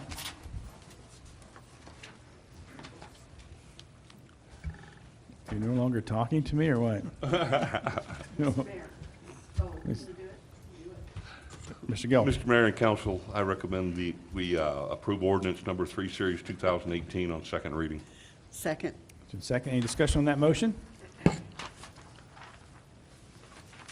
Hearing none, would you call the roll, please? Councilmember Gill? Aye. Councilmember Schumacher? Aye. Councilmember Jaquez? Aye. Councilmember Hamrick? Aye. Councilmember Meisner? Nay. Councilmember Gonzalez? Councilmember Smith? Aye. Approved by majority vote. Okay. Number 9, ordinance number 4, series 2018. This again is the second reading. It's an ordinance amending section 13.08.045 and deleting section 13.04.155. Would you read by title, please?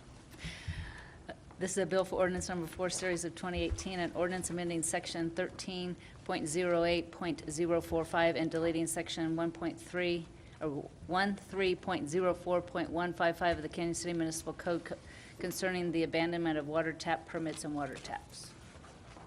Any discussion on that motion? Hearing and seeing none, would you call roll, please? You need a motion.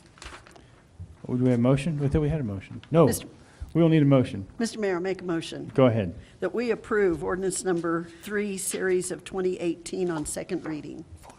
Oh, I'm sorry, series 4. I'm shy one. Ordinance. That we approve ordinance 4, series of 2018 on second reading. Second. Made and second. Is there any discussion on that motion? Mark that one off. Mr. Jaquez? Did you have you raised your hand? No? No? Call roll. Yeah. I verbally said I second it. I Okay. raised my hand to Raise say your I hand. second it. Oh, okay. It's, would you call a roll, please? Councilmember Schumacher? Aye. Councilmember Jaquez? Aye. Councilmember Hamrick? Aye. Councilmember Gill?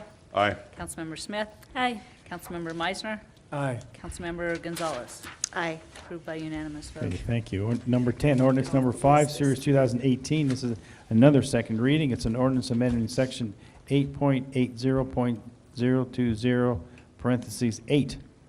Would you read by title, please? This is a bill for ordinance number 5, series of 2018, an ordinance amending section 8.80.0208 of the Canyon City Municipal Code to designate the Board of Adjustment as the appropriate body to hear and decide appeals and variances from the city's floodplain regulations.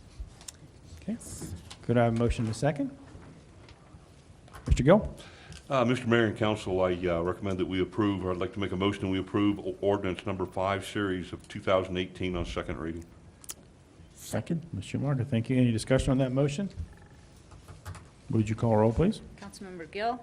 Aye. Councilmember Schumacher? Aye. Councilmember Smith? Aye. Councilmember Hamrick? Aye. Councilmember Meisner?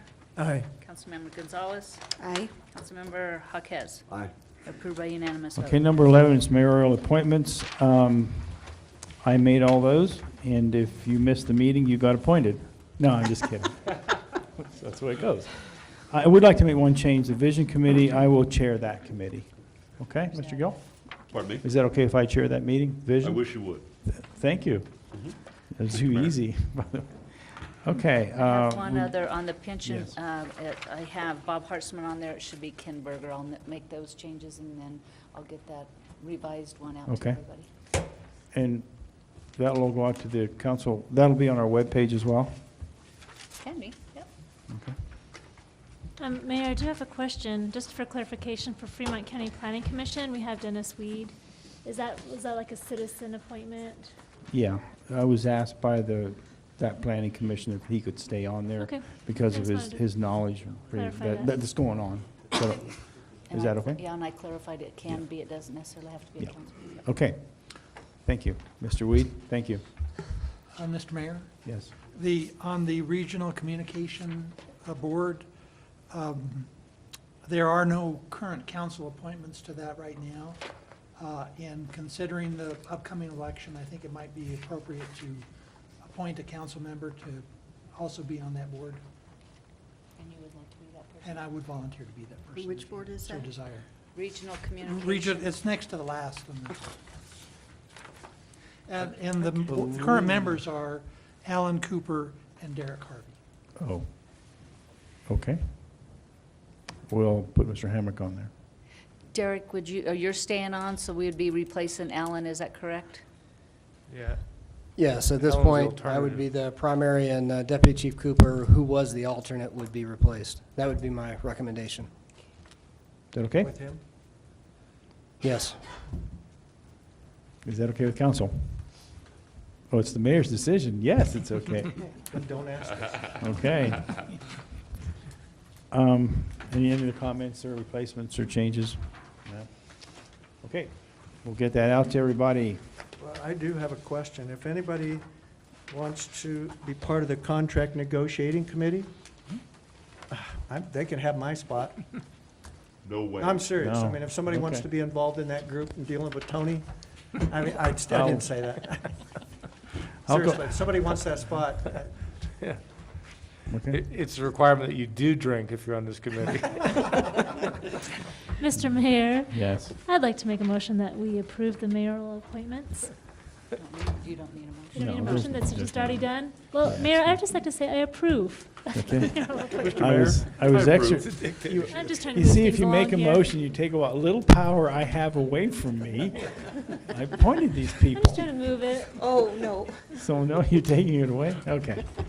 Economic Development Assistance Agreement, 4 Mile PDD, Sun Canyon Development. Could we report from the city administrator, please? Yes, Mayor and Council, as you know, on December the 12th, then on January the 16th, Council reviewed and discussed the proposed Economic Development Assistance Partnership with the 4 Mile Golf Course and Kevin Quinn. Mr. Quinn has made it clear that he is suffering significant financial losses and he cannot continue that road, and that barring some relief on the water bills, he would be prepared to close the course down. Historically, I think it's important to note the city has actually subsidized the golf course to the tune of over $600,000, because the rate we had historically charged them is significantly less than the commercial rate. We also have our competitor at Sumo Golf Course that gets an exceptional rate from the city of Florence for water. So there is clearly a precedent both within the city and locally for the subsidization of these courses.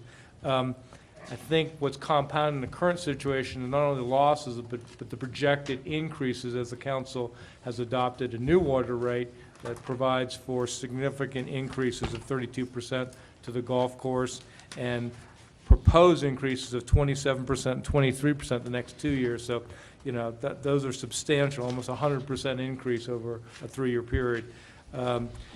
Bottom line for Mr. Quinn is the necessity to lower his costs so he can operate the golf course, which is a critical linchpin, as we all recognize, to the whole Sun Canyon 4 Mile development, which potentially could attract over 2,500 homes to Canyon City or increase the population by almost 25%.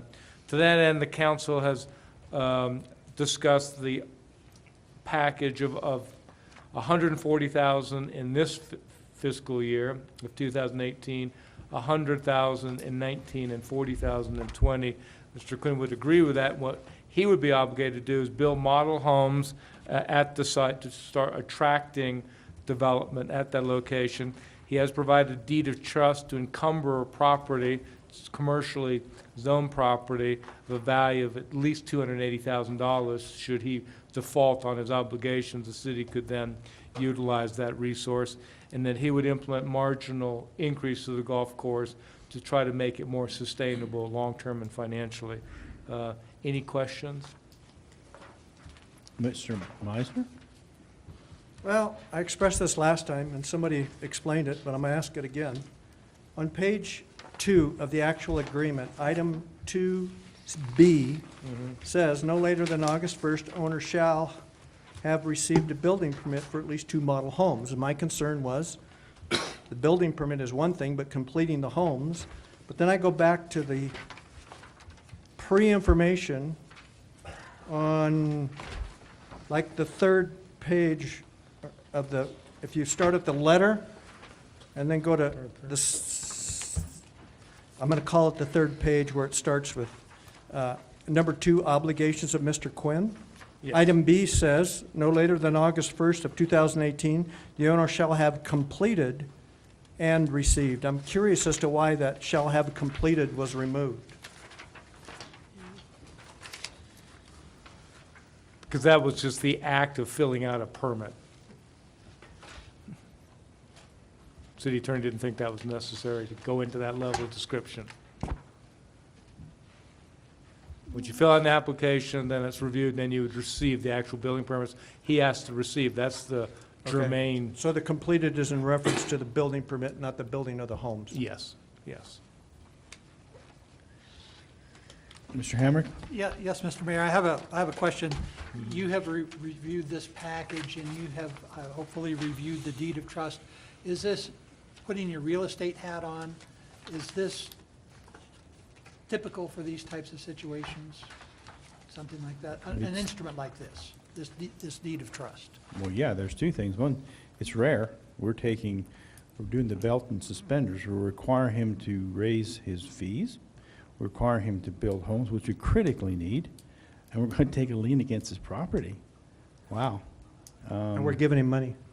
Well, I know, but where's it coming from? Where's it going? It's coming from Canyon City, going to Canyon City. That's right. It's being transferred from general funds to the city water fund. It's not coming out of the water fund. I'd say it's pretty safe. Yeah, deed of trust. I think the city, I hope it never happens, but if we end up with around 300 acres of commercial property, that's a pretty good deal. Thank you. I think. I have a question, and I'm not sure who to direct this to, but we had spoken about possibly raw water to the golf course. Yeah, Where we're are we exploring at? that. Both the staff and Mr. Quinn, he has studies too, are looking at, we think there are some opportunities long-term Long-term. to utilize raw water.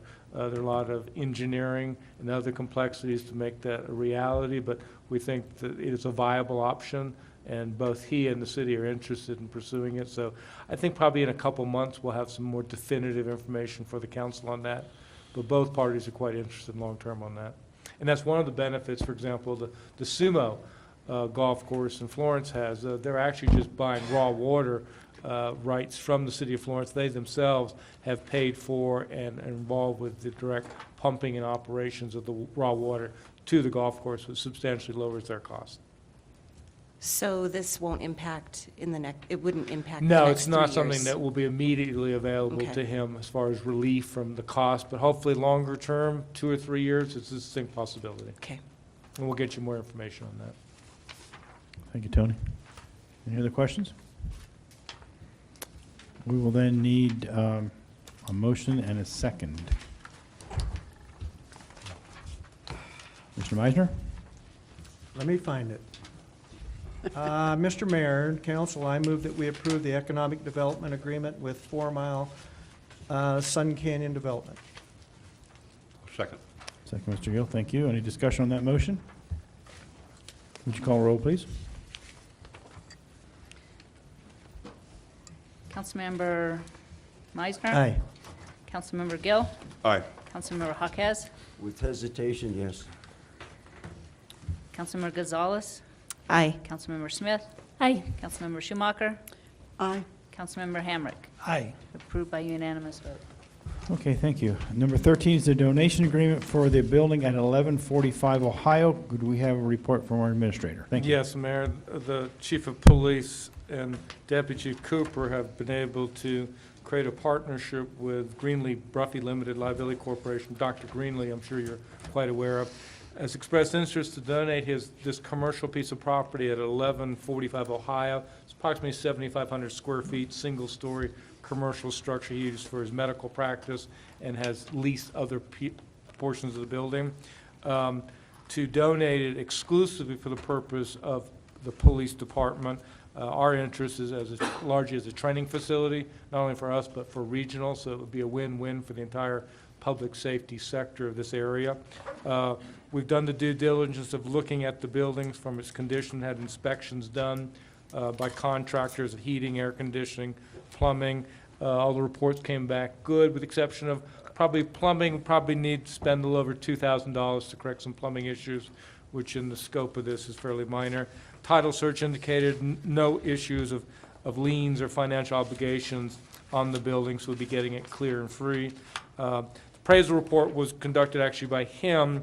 It's not material to us, but the building was appraised at a value of $495,000. So it gives you a sense of the benefit the city would accrue if this were to be accepted by the council. That's a charitable donation that he will seek on his federal income taxes, has no bearing on the city. Cities currently is being used, as I mentioned, as physicians' offices. There's 2 current leases there. One of them is for about $2,400, and that will terminate about 90 days, or we give them 90 days notice, and the second lease is about for roughly $1,500. So we can continue to accept those leases and that income until we're ready to actually take over the building. So a little cash flow to the city. Nothing wrong with that.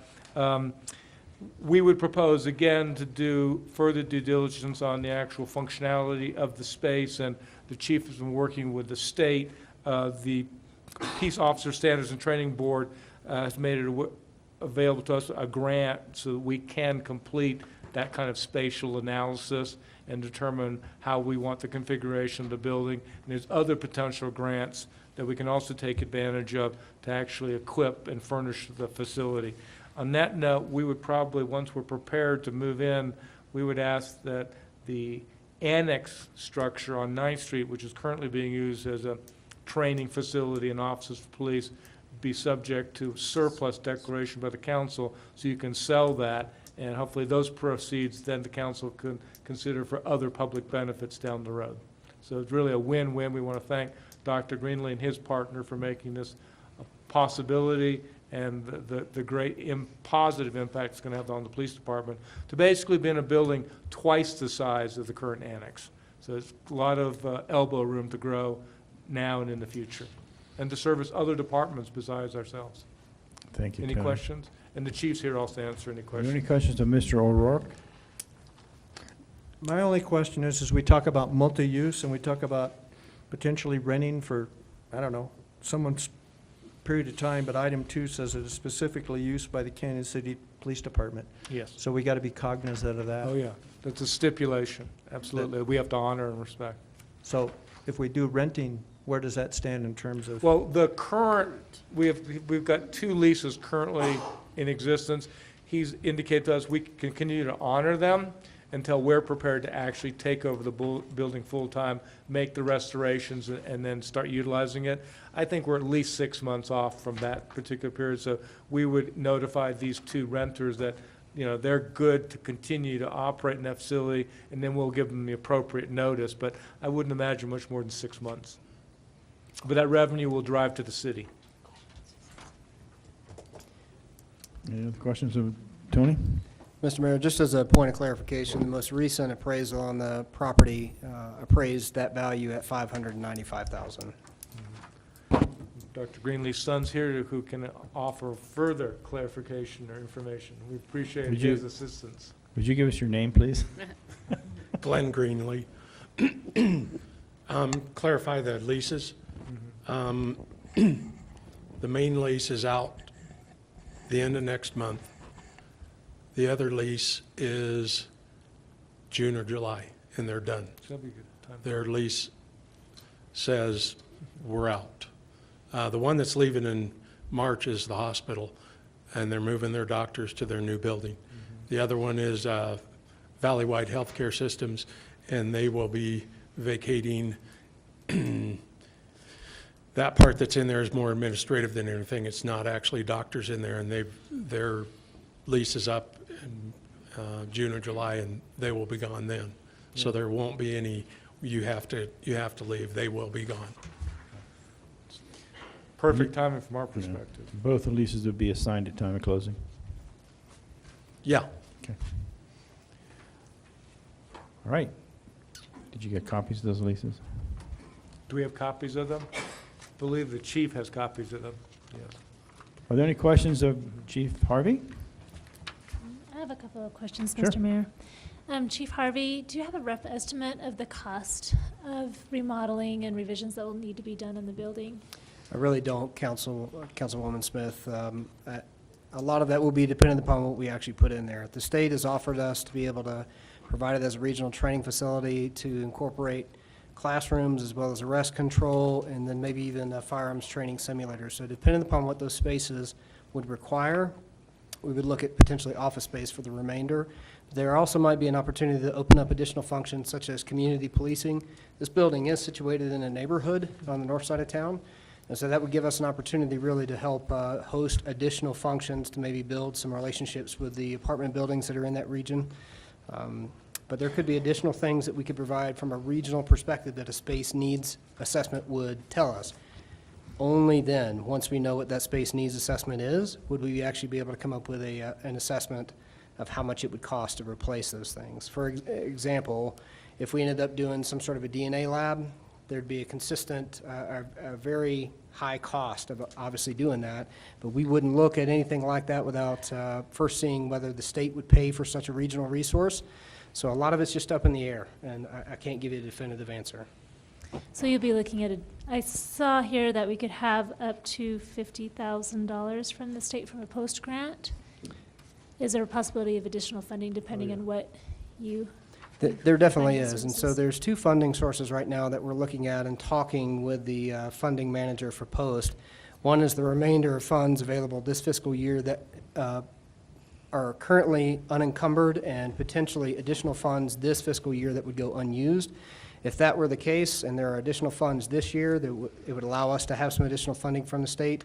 Our plan is that next year, we would actually submit through their grant process, through our regional training board, for exactly what we need. So that's why the $50,000 is mentioned in there, to help offset the cost for any space needs assessments that would then go towards our grant process next fiscal year. Gotcha. So when we do those multi-grants, and will we have funding available? I'm sure there'll be matches that will be required. Are we prepared? Yes, when we apply for that, if there are match requirements, we'll bring that to the attention of the city, most likely during the upcoming budget process of the summertime. That's when we'll have a better idea of what we're looking at from a cost standpoint, and the council. And again, this is going to be a phased development. We're not going to overnight, complete all the necessary improvements, but if we can just phase in these improvements, that's what our intent is. And then some of this is up to the council, could be offset some of the proceeds from the existing annex building, but we would hope that the majority of that money could be set aside in your operating reserves for other community benefits, Okay. not just for this building. And as you said, it had other community benefits or regional uses. Is there any income that comes in when it gets used regionally? So there would be, depending upon if it's a multi-day class. A multi-day class would obviously have officers here coming from regional agencies to spend nights in the hotel rooms here, as well as, to buy food and clothing and whatever else they might do while they're here. So there would be some multi-day stays that would be the most direct, I think, income, but as far as sales tax, I can't speak to that. All right. Thank you, Chief. Mr. Hammack. Yes, I do have a question. Chief Harvey, this agreement is proposed that the owner has decided to donate the above property improvements, in particular to the Canyon City Police Department. This will be, I guess it's a several-person question, this will be an asset of the city, become an asset of the city, and as such, according to our city charter, will be managed by our city administrator. Correct. So I guess my question is for you, Tony. Is it your understanding then that you will, I don't want to say advised, because that's not strong enough, a strong enough word, but that the direction for this building will be set by Chief Harvey?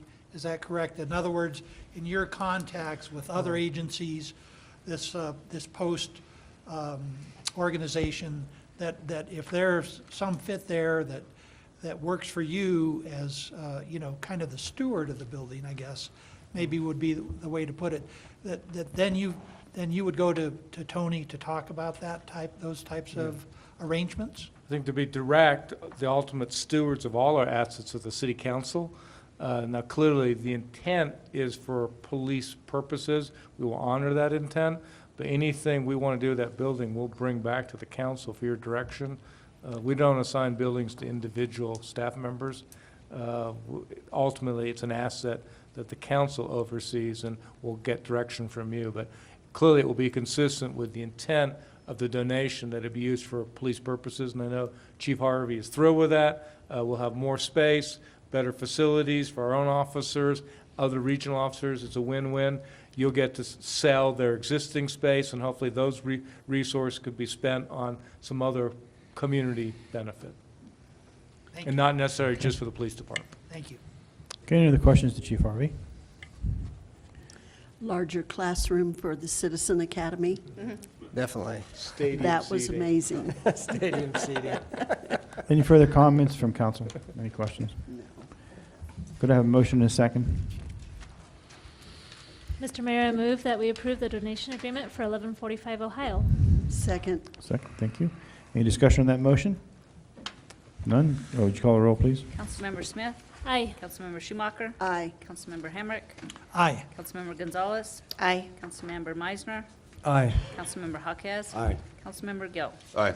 Approved by unanimous vote. Thank you. Number 14 is approval of the recommendations from the Royal Gorge Regional Tourism Council. And these three gentlemen have been sitting all night saying to themselves, I hope I'm on overtime, right? You're not. I just want to tell you that. Okay. Could we have comments from Ryan? Sure.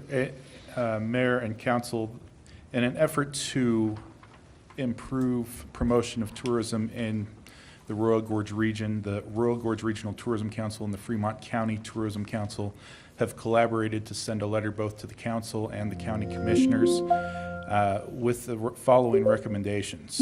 They're recommending that there should be one destination marketing organization, and that destination marketing organization should be formed under the Colorado Revised Statute Title 29, Article 25, which is a local marketing district.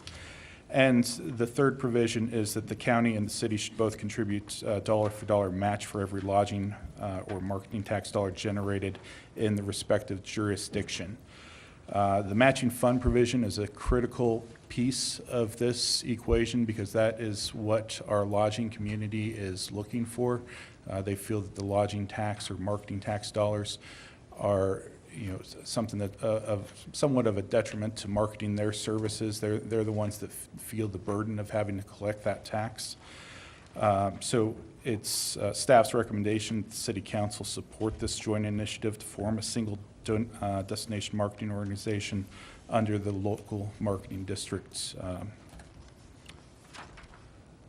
provision in the CRS and set aside those matching funds. Of course, we would do that through the budgeting process for 2019. Thank you, Ryan. Are there any questions of council? Thank you, Ryan. You're welcome. Thank you all for working on it. Mr. Meisner, is that? It's kind of a question, or, did you read the editorial in the paper this weekend? Yes, sir, I did. Does that not suggest that the county commissioners would not support, or at least one of them would not support taxes, increasing tourism dollars?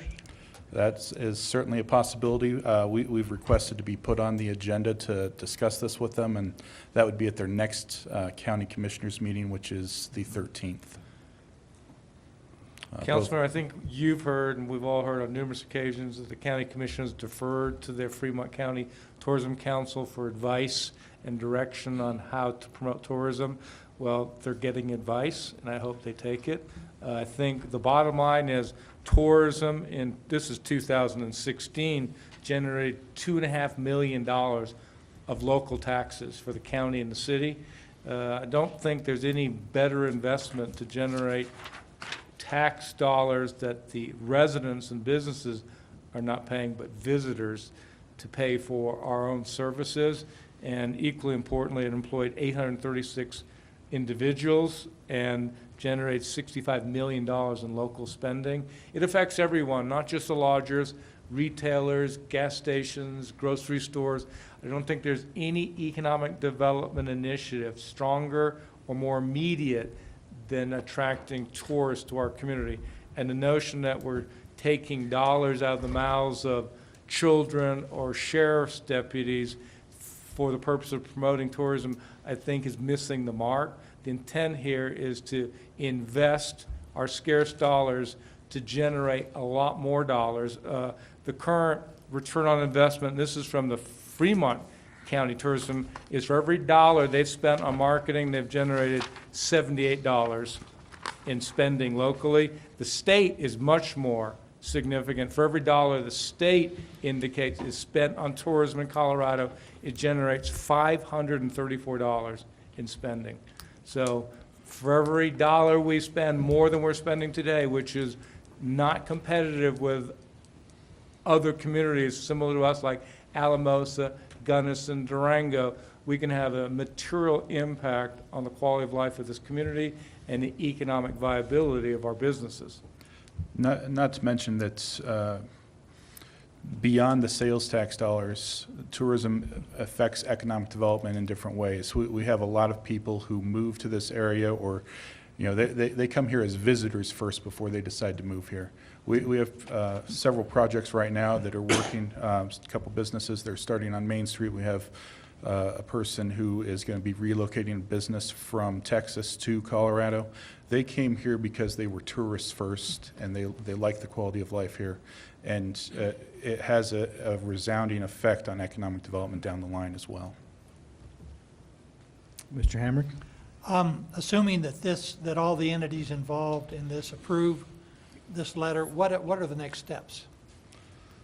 I think the next steps would be looking at forming that local marketing district, and we'd have to look at putting that on the ballot and talking to the group of lodgers and forming that specific district.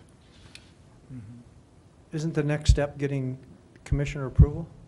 I assumed. I assumed that was qualified in his statement. And to be clear, in the absence of that, we still have another path forward, working with the FCTC and the city, and that would be to take our ballot measure, the one that unfortunately just failed in November, back to the voters this November with a proposed increase in lodging tax, but the city would be the controlling partner there. And hopefully, eventually, the county will see the benefits of that and the increased investment and return on investment, hopefully come to understand the importance and power of this as we did today.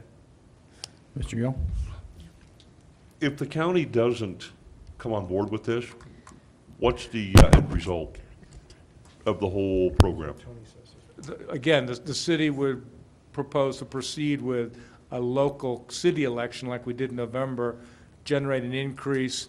The council hopefully would match that increase, and we would proceed. I mean, if the city alone can triple through a 5% and So a even with the matching county, amount, basically the question is, triple even without the investment. county participation, we can make this go forward within Canyon City and see a benefit to the tourism industry. Absolutely, and both the tourist councils recognize that. We would prefer a full partnership, but in the absence of that, we don't understand why we would not want to take advantage of this and do what so many communities are already doing, is enhancing their brand, their outreach, and generating more tourism in their communities, and as a result, jobs, business growth, and local tax generation. Okay, any more comments from council? I just want to state that I have a concern in asking that county match dollar for dollars. They have told us numerous times that that's not going to happen. I can see one part where we say we're moving forward as a city, we see this value, we're willing to do the match as an They're just investment. matching their sales tax that they receive off the tourism. And I know that, but they've specifically said that that's something that they're not going to do.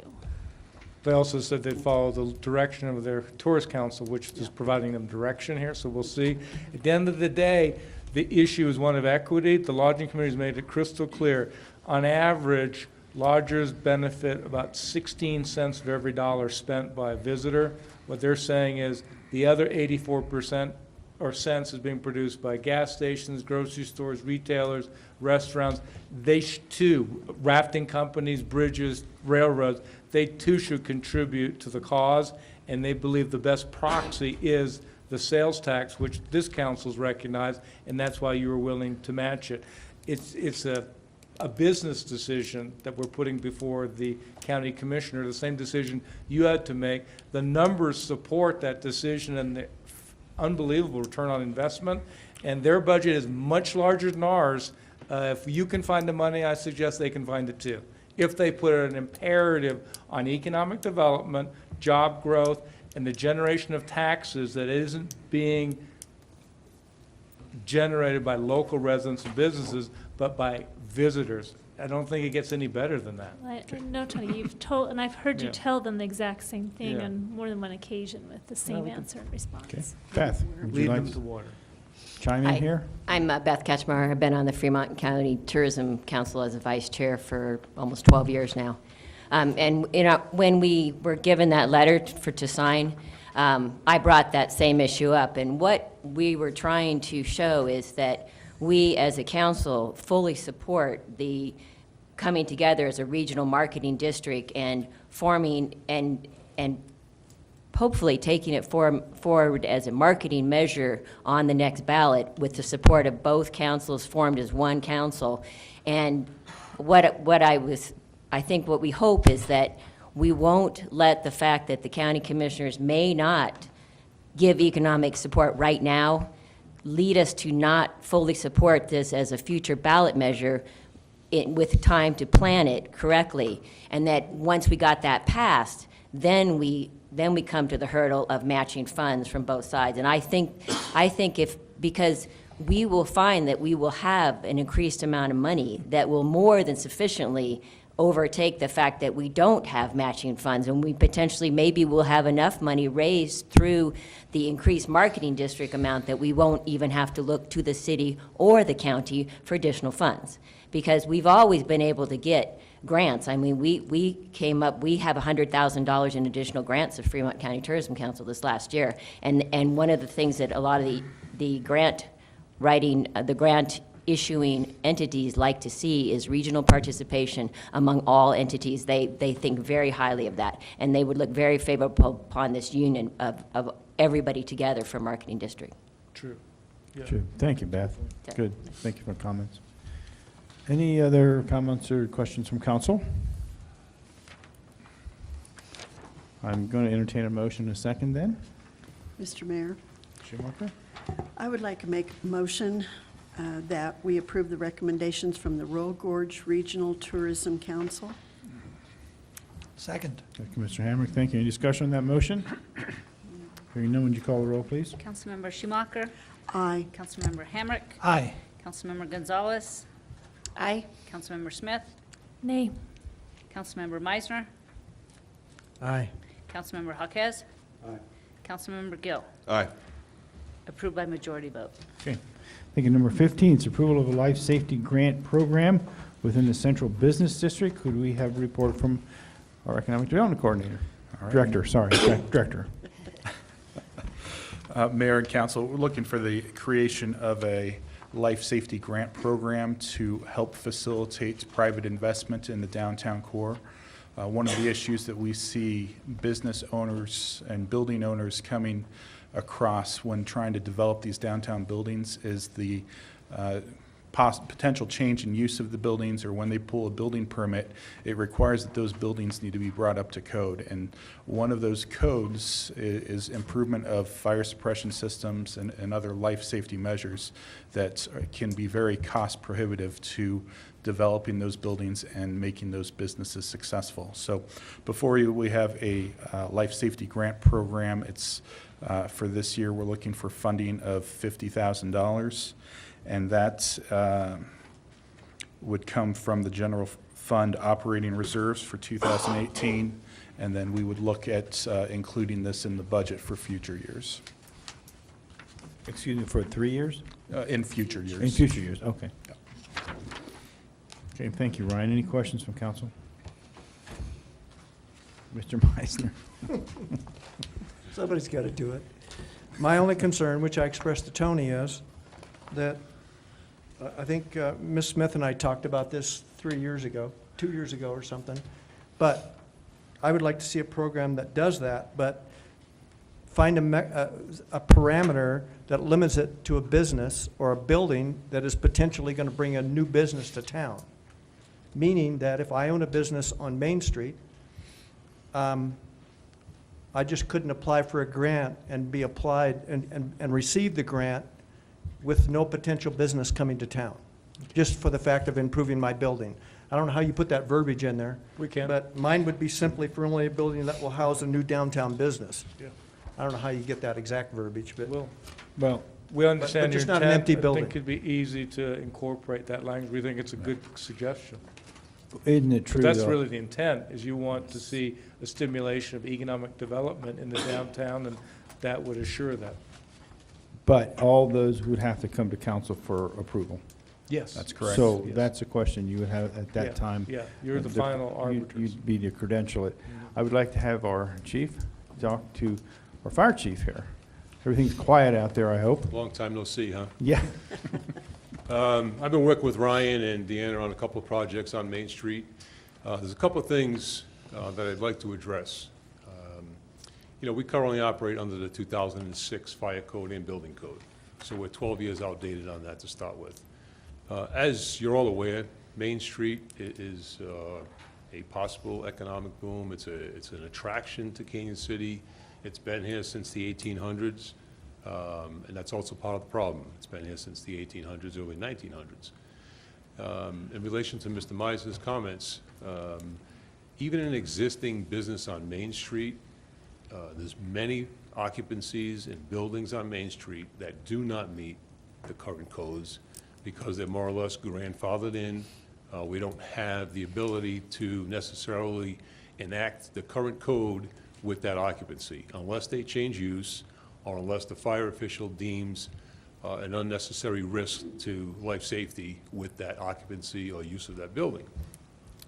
So in conversations with Ryan and some of these projects, you know, I look at Main Street as a blossoming flower for Canyon City. But that flower needs nourishment and care as it goes through the process. One of the things that I've seen happen is historical data all across the country where you have a Main Street very similar to ours, who's going through some economic development, and that economic development is the key here. But when you have hazardous situations in existing buildings and business occupancies and what have you, they can have a profound negative impact on the vitality of that area. If we have a fire on Main Street, a significant fire, it could be detrimental to the overall impact and economic development of Main Street. When I came here 7 years ago, there was two major things I was concerned with, and I just told Carrie this last week in an interview on a new sprinkler initiative, tax incentive for sprinkler systems, which is part of this whole process. But I had two concerns. Now, I came from an older Northeast community, older buildings and what have you. The two things were a wildfire event. We had that in 2013. And the next thing was a major fire on Main Street. I have 27 total personnel on the fire department here in the fire district, with possibly 9 on duty at a time. And a major fire on Main Street is going to entail probably 60 to 70 firefighters to control that and provide for life safety. There's not 60 or 70 firefighters in Fremont County that are capable or qualified for that type of a fire. So we would have resources coming from Pueblo, Pueblo West, and Colorado Springs, more than likely. So there's some serious concerns with Main Street. This program, I think, is a major impetus to help alleviate some of those problems on Main Street, to give a little boost economically to a business owner, and I would say possibly a current occupant on Main Street, if their building has fire code concerns and should have a sprinkler system in there for protection because of the type of occupancy they have, that they shouldn't be necessarily overlooked for that. You know, there's loads of historical data as to what could happen. You know, not the when, but not the if, but when something will happen. It's happened all over the country. I have, and I speak from personal experience, with a major event that happened in this country that was the 4th largest loss of life in a commercial establishment. And I look at things on Main Street, and I can see that happening with some venues or possible venues on Main Street. That's not part of my future career goals, is to go through that again. The code is there, the fire code is there for a reason. And I will do my best to make that code work towards the economic development in the community. But the code is the code, And my philosophy is to do what's right. It's right or wrong, and I tend to go towards the right side of things. So it might not be the popular choice as we go forward with this. And I've told my board, in fact, Jim Horace here, he's the president of our board, but the fire district board, and I told him there might be some flack coming down the pike, because I knew of 2 projects we were getting involved in, that life safety concerns were there and sprinkler systems were a big issue on those venues. So I would implore the board, the council, to seriously consider this. I believe it's a definite positive for Main Street. And depending on what the parameters are, I mean, just the initial aspects of this program, as it's mentioned here tonight, could be an impetus to get a viable business started on Main Street. Now, we at the fire district, we've been working with some concessions on the fire code side of things to help this business along to possibly get started. I'm all in favor of economic development. We'll do what we can, but just keep in mind, I will stay within the parameters of the code and the intent of the code.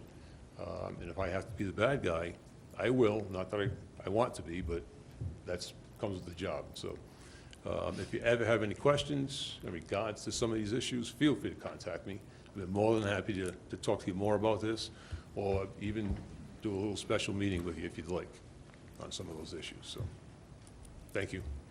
Any questions of the chief? Mr. Hammer? Mr. Mayor, Chief, I did listen closely to what you said, and I also heard, Councilman Meisner, what you said. Perhaps rather than limiting our grants to new businesses, that it be a preference, that if there's 2 businesses, one coming to town, that they be given preference over an existing business in this, rather than, you know, opening it to all. That way, encouraging some economic development on our part, while still addressing the concerns, the life safety concerns. Well, and even if it's an empty building, if it did get a fire suppression system put into it, it does make it a little bit more rentable to prospective business owners.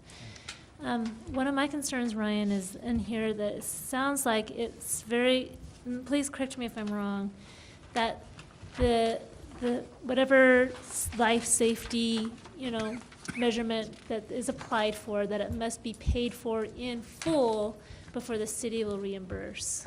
Right, this is a reimbursement grant. That's the way it's set up. And I understand that, and I understand there needs to be a delicate balance where the project actually needs to be completed and done. But I'm also worried that for a lot of small businesses, getting financing of that magnitude can be extremely difficult, if not possible.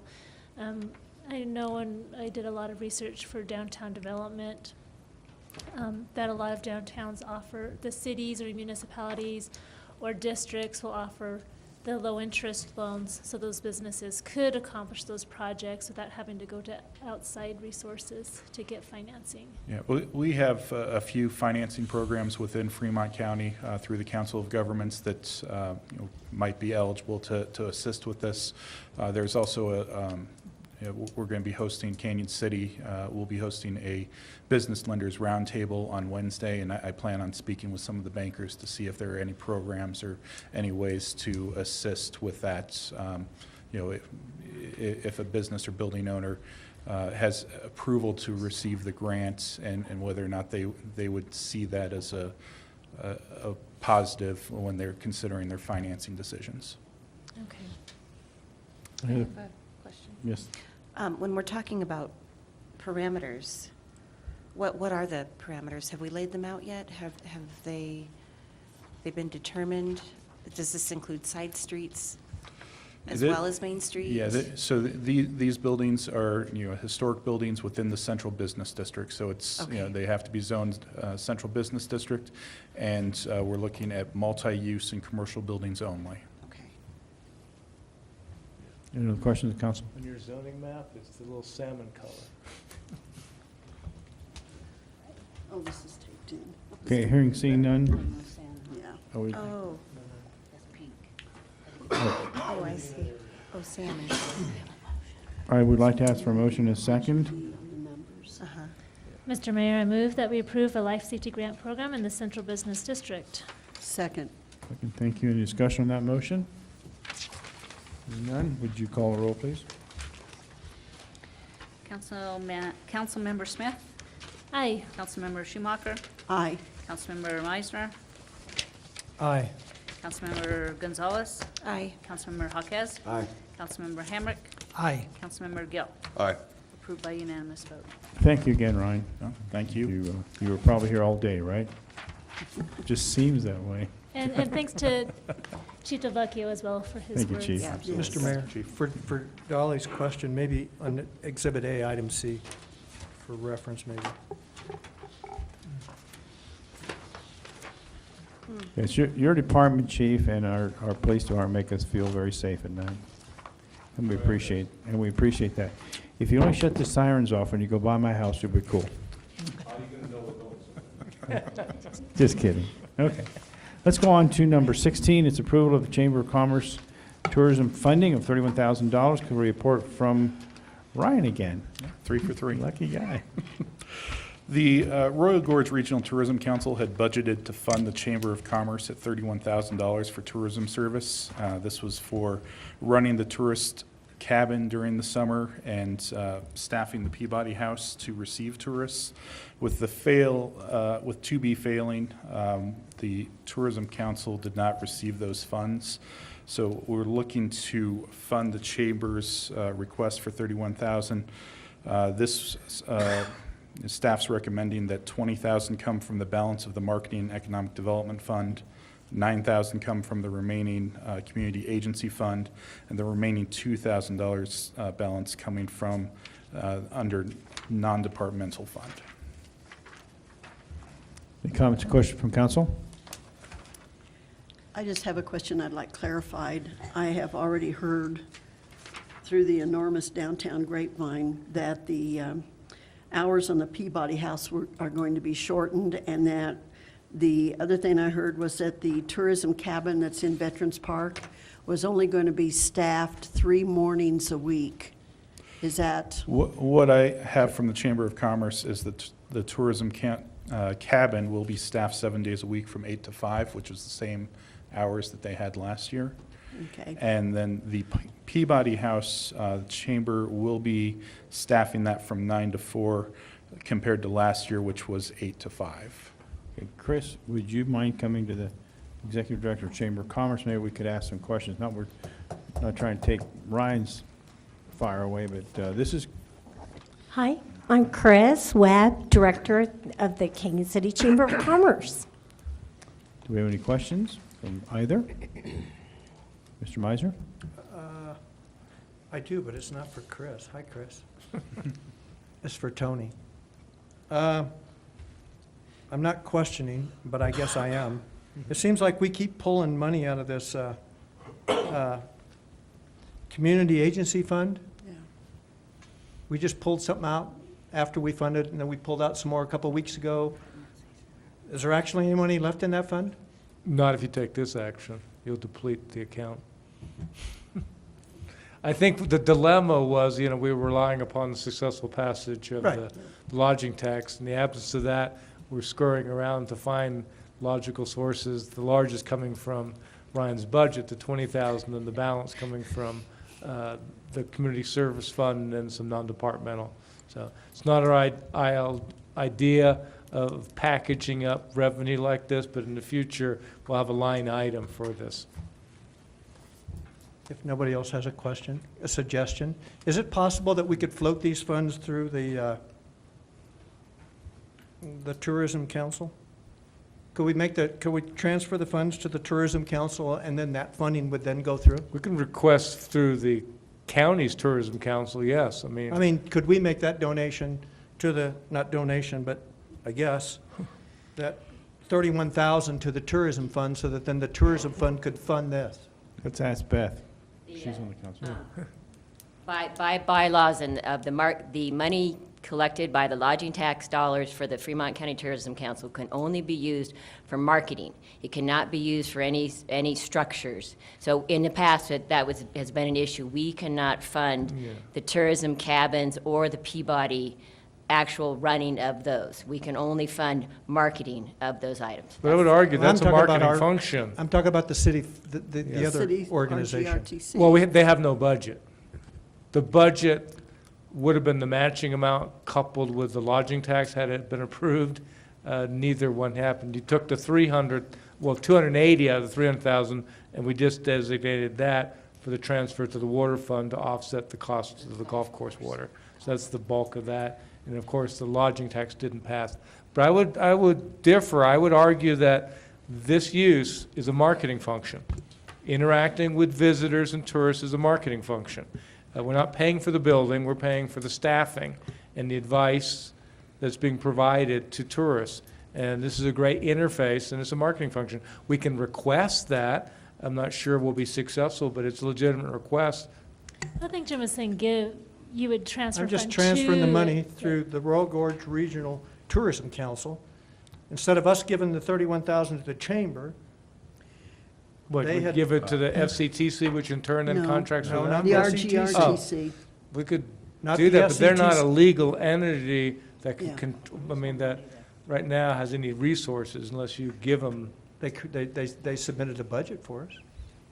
but there was no revenue. There's no revenue, it's not There funded. would be if we did this. Yeah, 31,000. If you want to do that, they I mean, it they just kinda keeps the technically can flow. contract under their powers. So if you were to transfer $31,000 to them, they could turn around and contract with the chamber. That was That's my what we had question. intended originally. Yeah, we could do that. And that was This- the original intent. Will this be contracted like we did before? Yes. Okay. We could do that. So if you were, Well, I mean, that's it's how a it was movement of before. monies, but it's essentially yeah. doing what we And had. it's creating the relationship which we want. Chris comes to the meetings, so that makes a lot of sense. Should have you on our staff. It sounds very similar to a Rube Goldberg machine, but I guess if that's. Harry, is that a nightmare? No, Okay. no, it's, we'll do that. Okay. As long as you give us the consent to provide that monies for the tourist council, they in turn will turn around and contract with the chamber. Right. This is designated.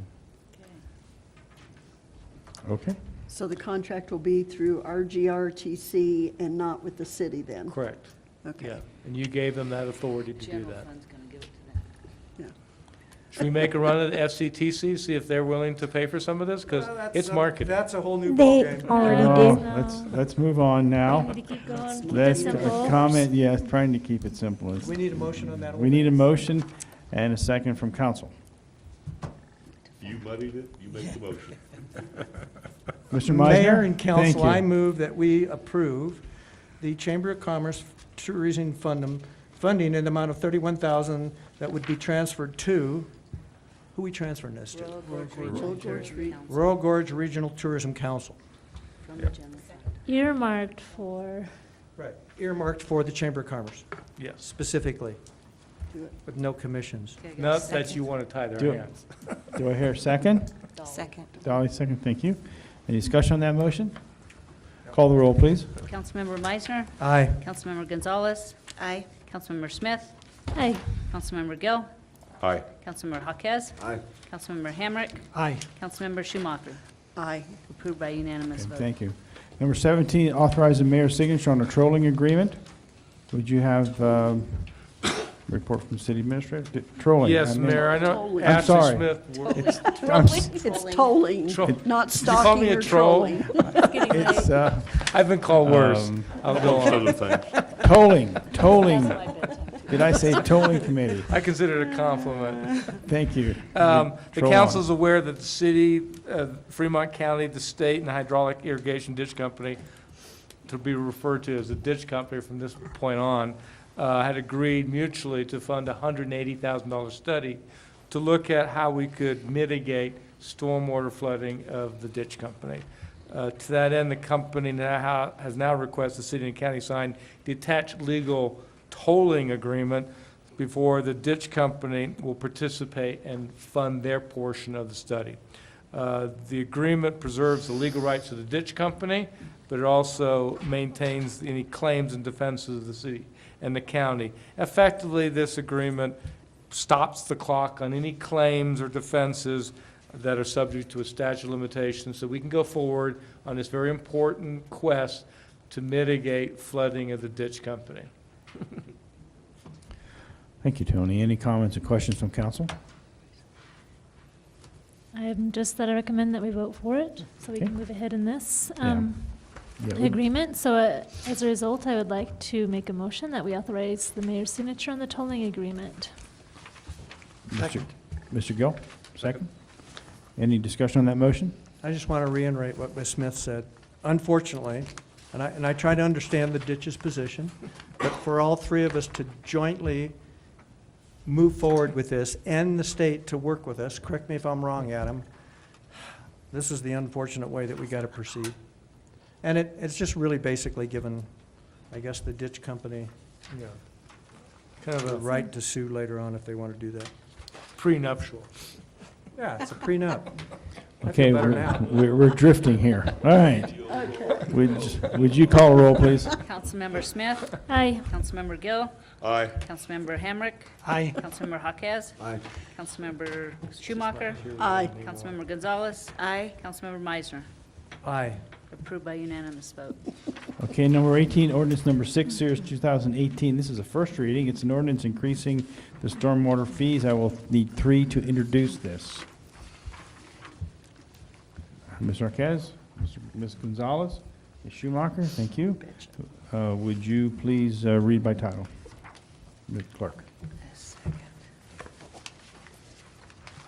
This is a bill for ordinance number 6, series of 2018, an ordinance increasing the base rate used to calculate stormwater management fees chargeable by the city stormwater utility enterprise and amending Chapter 13.10 of the Kenyon City Municipal Code concerning stormwater impact fees. Okay, could we report from city engineer? Finally, Adam, Sure. He's awake. wake. I'm awake. So I'll try to be brief. There's a memo in the packet from our consultant, Reptelis, regarding this, and we also have Andrew on the phone if we have any questions of him. But essentially, we're doing what you asked us to do on January 17th. We brought you the ordinance that essentially doubles the fee from what it is now. That puts the fund back in the black and provides for some minimal capital funding over the 10-year period. The other thing it does is it changes the impact fees that we collect now in 2 ways. Well, one, it increases that impact fee to bring it up to match the calculation of the current cost of our infrastructure and those capital projects that we need to achieve.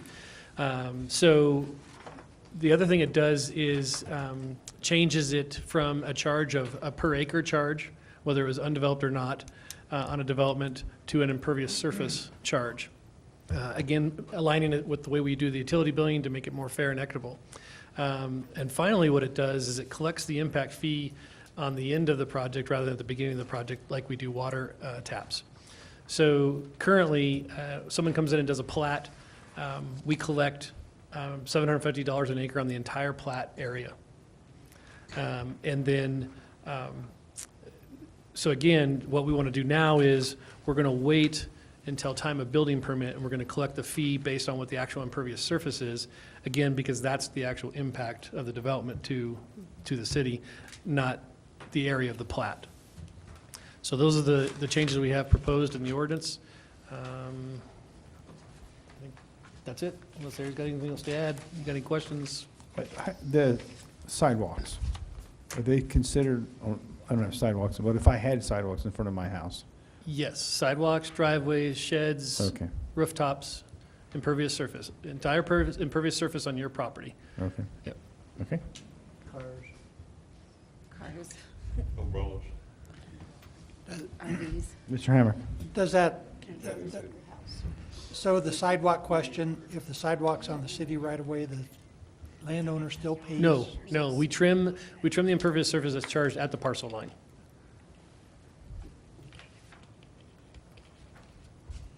Okay. Any other questions of council? Mr. Gonzalez? Ms. Gonzalez? Ms. Smith? Adam, I see on the stormwater fund budget that if this is approved tonight, that there's a modified budget with the rate increase where we would, at the very end, have an unreserved available resource of $132,985. Is that money earmarked to go towards stormwater projects to alleviate stormwater problems? Or, I know we have $75 million worth of projects that need to be done. Is that just to start going towards that, or is that earmarked for other? No, so the capital reserve is what you're talking about. The unreserved resources, that's our minimum reserve balance that we have to maintain required. So you have to operating. have that required? Yeah. That's like the 20% or Right. whatever? That's the council's policy. Yep. Okay, and then the capital, so we would be saving $313,000 towards Right. capital, Right. future capital projects. And you could accumulate those and then, over a 3-year period, and then you have $1 million basically or more, and then do a project. Right, which is That's essentially you've what we've been doing. doing, but this will help us collect it a little faster. Sure, that's what you've been doing. Yep. Yeah. Any other questions? I have a comment. After reviewing this and just all of the different hikes that our community has endured in the last few months, I think it's imperative that we overeducate our community as to why this is happening. Because the kickback is going to be, oh, they're raising, you know, it's just not going to seem like a positive thing when it really is a positive thing. But I really think it's very imperative that we educate our community as to why this is happening. Sure.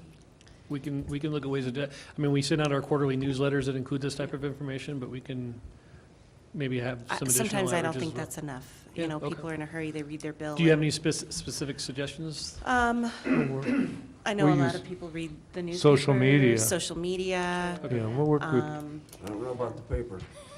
we'll lay out a plan. Chrissy got them, we'll have some great ideas, and we'll send them to you Well, tomorrow. and I think that should include, I think I talked to you, Tony, Yeah. a simple one-page education with, you Yeah. know, graphs and visuals as well. Yes. And special attention to social media. Oftentimes, there's a lot of venting or comments that are made.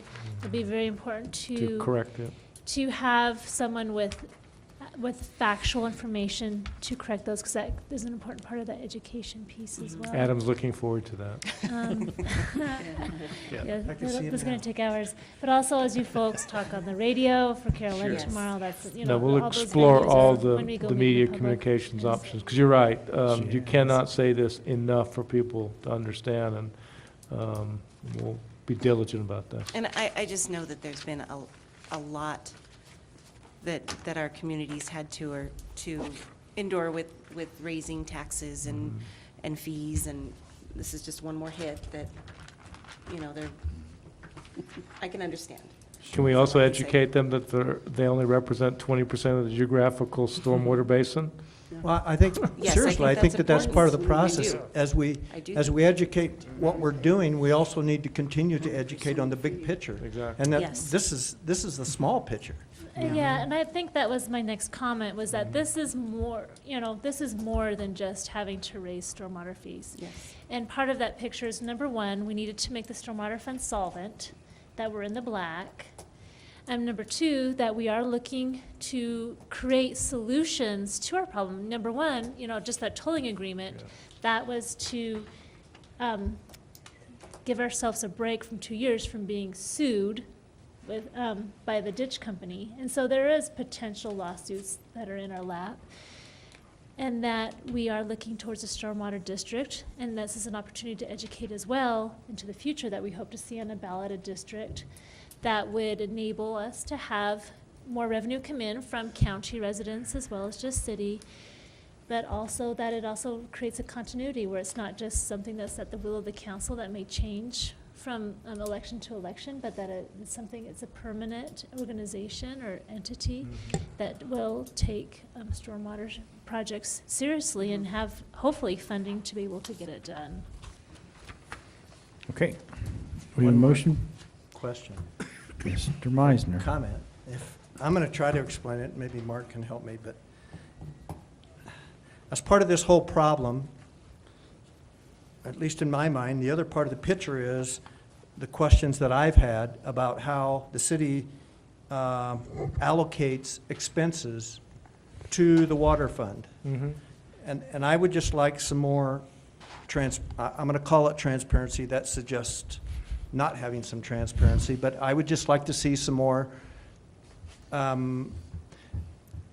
calculation methods. Sure. In terms of specifically how we determined that 20% of John Doe's time was spent on stormwater. Yeah. And I don't know if that requires different time keeping methods for those employees. I don't know how we do that, but I think we need to tighten up Yeah. that accounting process that we're using to allocate expenses to the water department, to the stormwater. Stormwater. And if we can commit to that, then I can commit to this, but. Well, I think the council has given us the authority, and you'll get a report soon. We've hired an independent entity to undertake a cost allocation study of the stormwater fund, separate and distinct from our own. So you can treat that as the first significant step to the information you want. And if there's methodologies that we're not practicing, then we need to. But I think that study will point out where we're doing well and where we need to make improvements as far as that kind of clarity and consistency. Mr. Gill? Once again, I share Mr. Meisner's concern. I looked at the, where the money goes and this and that from the storm, that's from the Parks and Rec people into the Stormwater Fund. And it's really, really difficult for me to believe that everybody on Parks and Rec spends streets. 20% of their time doing stormwater. The enterprise fund, or the stormwater enterprise, is a separate business. And I made a reference to Jim. It's like he owns a building and he's got a business. I own a building, I have a business. We share an employee. That employee clocks in on my business when he works for me, and he clocks in on his business when he works for him. So it's really hard for me to try to understand where the number of 20% comes, and on a lot of that, and maybe there could be some clarification. Sure, for. It's an estimation for right of now, what it is no, rather than an actual. You're right, we have no actual. Because we don't use 2 time cards. Well, we. I mean, in essence, you know where I'm going with that. Well, the agreement that you tabled earlier was part of that equation. So in a number of years, we hope to have those work orders and permitting in place where it's tracking that. That's Okay. part of the Cartograph OMS system, okay? Okay. So we're working on getting there where you'll have actual time and materials accounted in that way. We haven't been able, seldom can you afford to do that. There's an expense there as well. Right. So the more prudent thing to do for the tax dollar is to make the best guess. So that's part of what our consultant is doing, is she's individually interviewing employees and supervisors to get their feel for what they do each and every day. Well, I think somebody goes to work at my business, they clock in on my clock, and they go to work for Jim's, they clock in on their clock. But you And that's a real number. You spend some time on a time clock system, and we Yeah. don't have that But currently. but as you realize, as far as the payroll system, you don't get separate checks from the stormwater fund or no, the no, water no. fund. But or I the mean, general just fund. for You get accountability, one not check. for Yeah. paycheck-wise. And we understand what your concerns are, and they're valid, and I think this independent analysis is the first step in the right direction. It's probably not going to completely meet all your needs, but I think it's a significant step forward, and we need to build upon that. And we will. And I, like I said, I've exercised this concern more than once, in probably every time we've had a meeting on it. Yeah. And it's like, we've got a business that's failing. The Stormwater Fund runs a deficit, and it's already being taken out of general fund, which I understand is, there's some legality issues there. Yeah, and that's the to- biggest to concern keep we that have. enterprise going. There could be subsidization of the stormwater fund by the general fund that's greater than we've already reported and Okay. identified ourselves, so you need to be aware of that downside. Okay. So the Well, like I response, said, so I the guess- response is we're using the best method we currently have, and we're Right. looking at better methods. Okay. Okay. When's that going to be done? I'm trying to remember from Harry's, I know they're already working. They are already working within another month. Yeah. We should have some result. I'd So be very interested. to see Christmas what could come early. Okay, great. We need a motion in a second. Did we do that already? Nope. Need a motion in a second, then. I'll make a motion, sir. Go ahead. You want to? Go ahead, take a crack. Mr. Mayor, I make a motion that we authorize the mayor's signature on, no, I'm not on the right one. Number 18. Yes, okay, so I make a motion that we Adopt the ordinance number 6, series of 2018. Okay. On first reading. Second. Thank you. Good job, Dolly. Any discussion on that motion? Good. Congratulations. Would I you, think the only discussion is, this is something we realize is a very grave decision. We do It not is. take pleasure in it, but we recognize the responsibility. Kind of like disciplining your Putting that on kids. the There's no books. pleasure. No pleasure. while we may disagree and then agree, but this council could kick this down the road. We're not going to do that. And yeah, we're probably going to get some flack. That'll be a discussion. And the previous council was the same way. It was actually started, the previous council to discuss this, to get it going. Kudos for them. Kudos for the people that were on it. We just chose that it's time to say enough. We're not going to kick this down the road. We're going to deal with it. And this is going to work fine. So we have a second. Call the roll, please. Councilmember Gonzalez.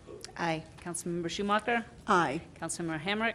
Aye. Councilmember Jaquez. Aye. Councilmember Meisner. Aye. Councilmember Gill. Nay. Councilmember Smith. Aye. Approved by majority vote. Okay, we are going to close the open session and go into executive session. The purpose is to discuss the Black Hills franchise agreement. So we are going to close, we're going to exit and go into executive session. I will need a motion for that. Mr. Meisner. Mr. Mayor, I move the city council hold an executive session to consider personnel matters pursuant to CRS 24-6-4024F and to determine positions relative to matters that may be subject to negotiations, development of strategy for negotiations, and/or instruct negotiators pursuant to CRS 24-6-4024E. Oh, was it? Any discussion on that motion? Second. We'll need a second. Second. Mr. Hamrick, second, thank you. Would you call a roll, please? Councilmember Meisner. Aye. Councilmember Hamrick. Aye. Councilmember Jaquez. Aye. Councilmember Gill. Aye. Councilmember Schumacher. Aye. Councilmember Smith. Councilmember Gonzalez. Aye. Approved by unanimous vote. Okay, thank you.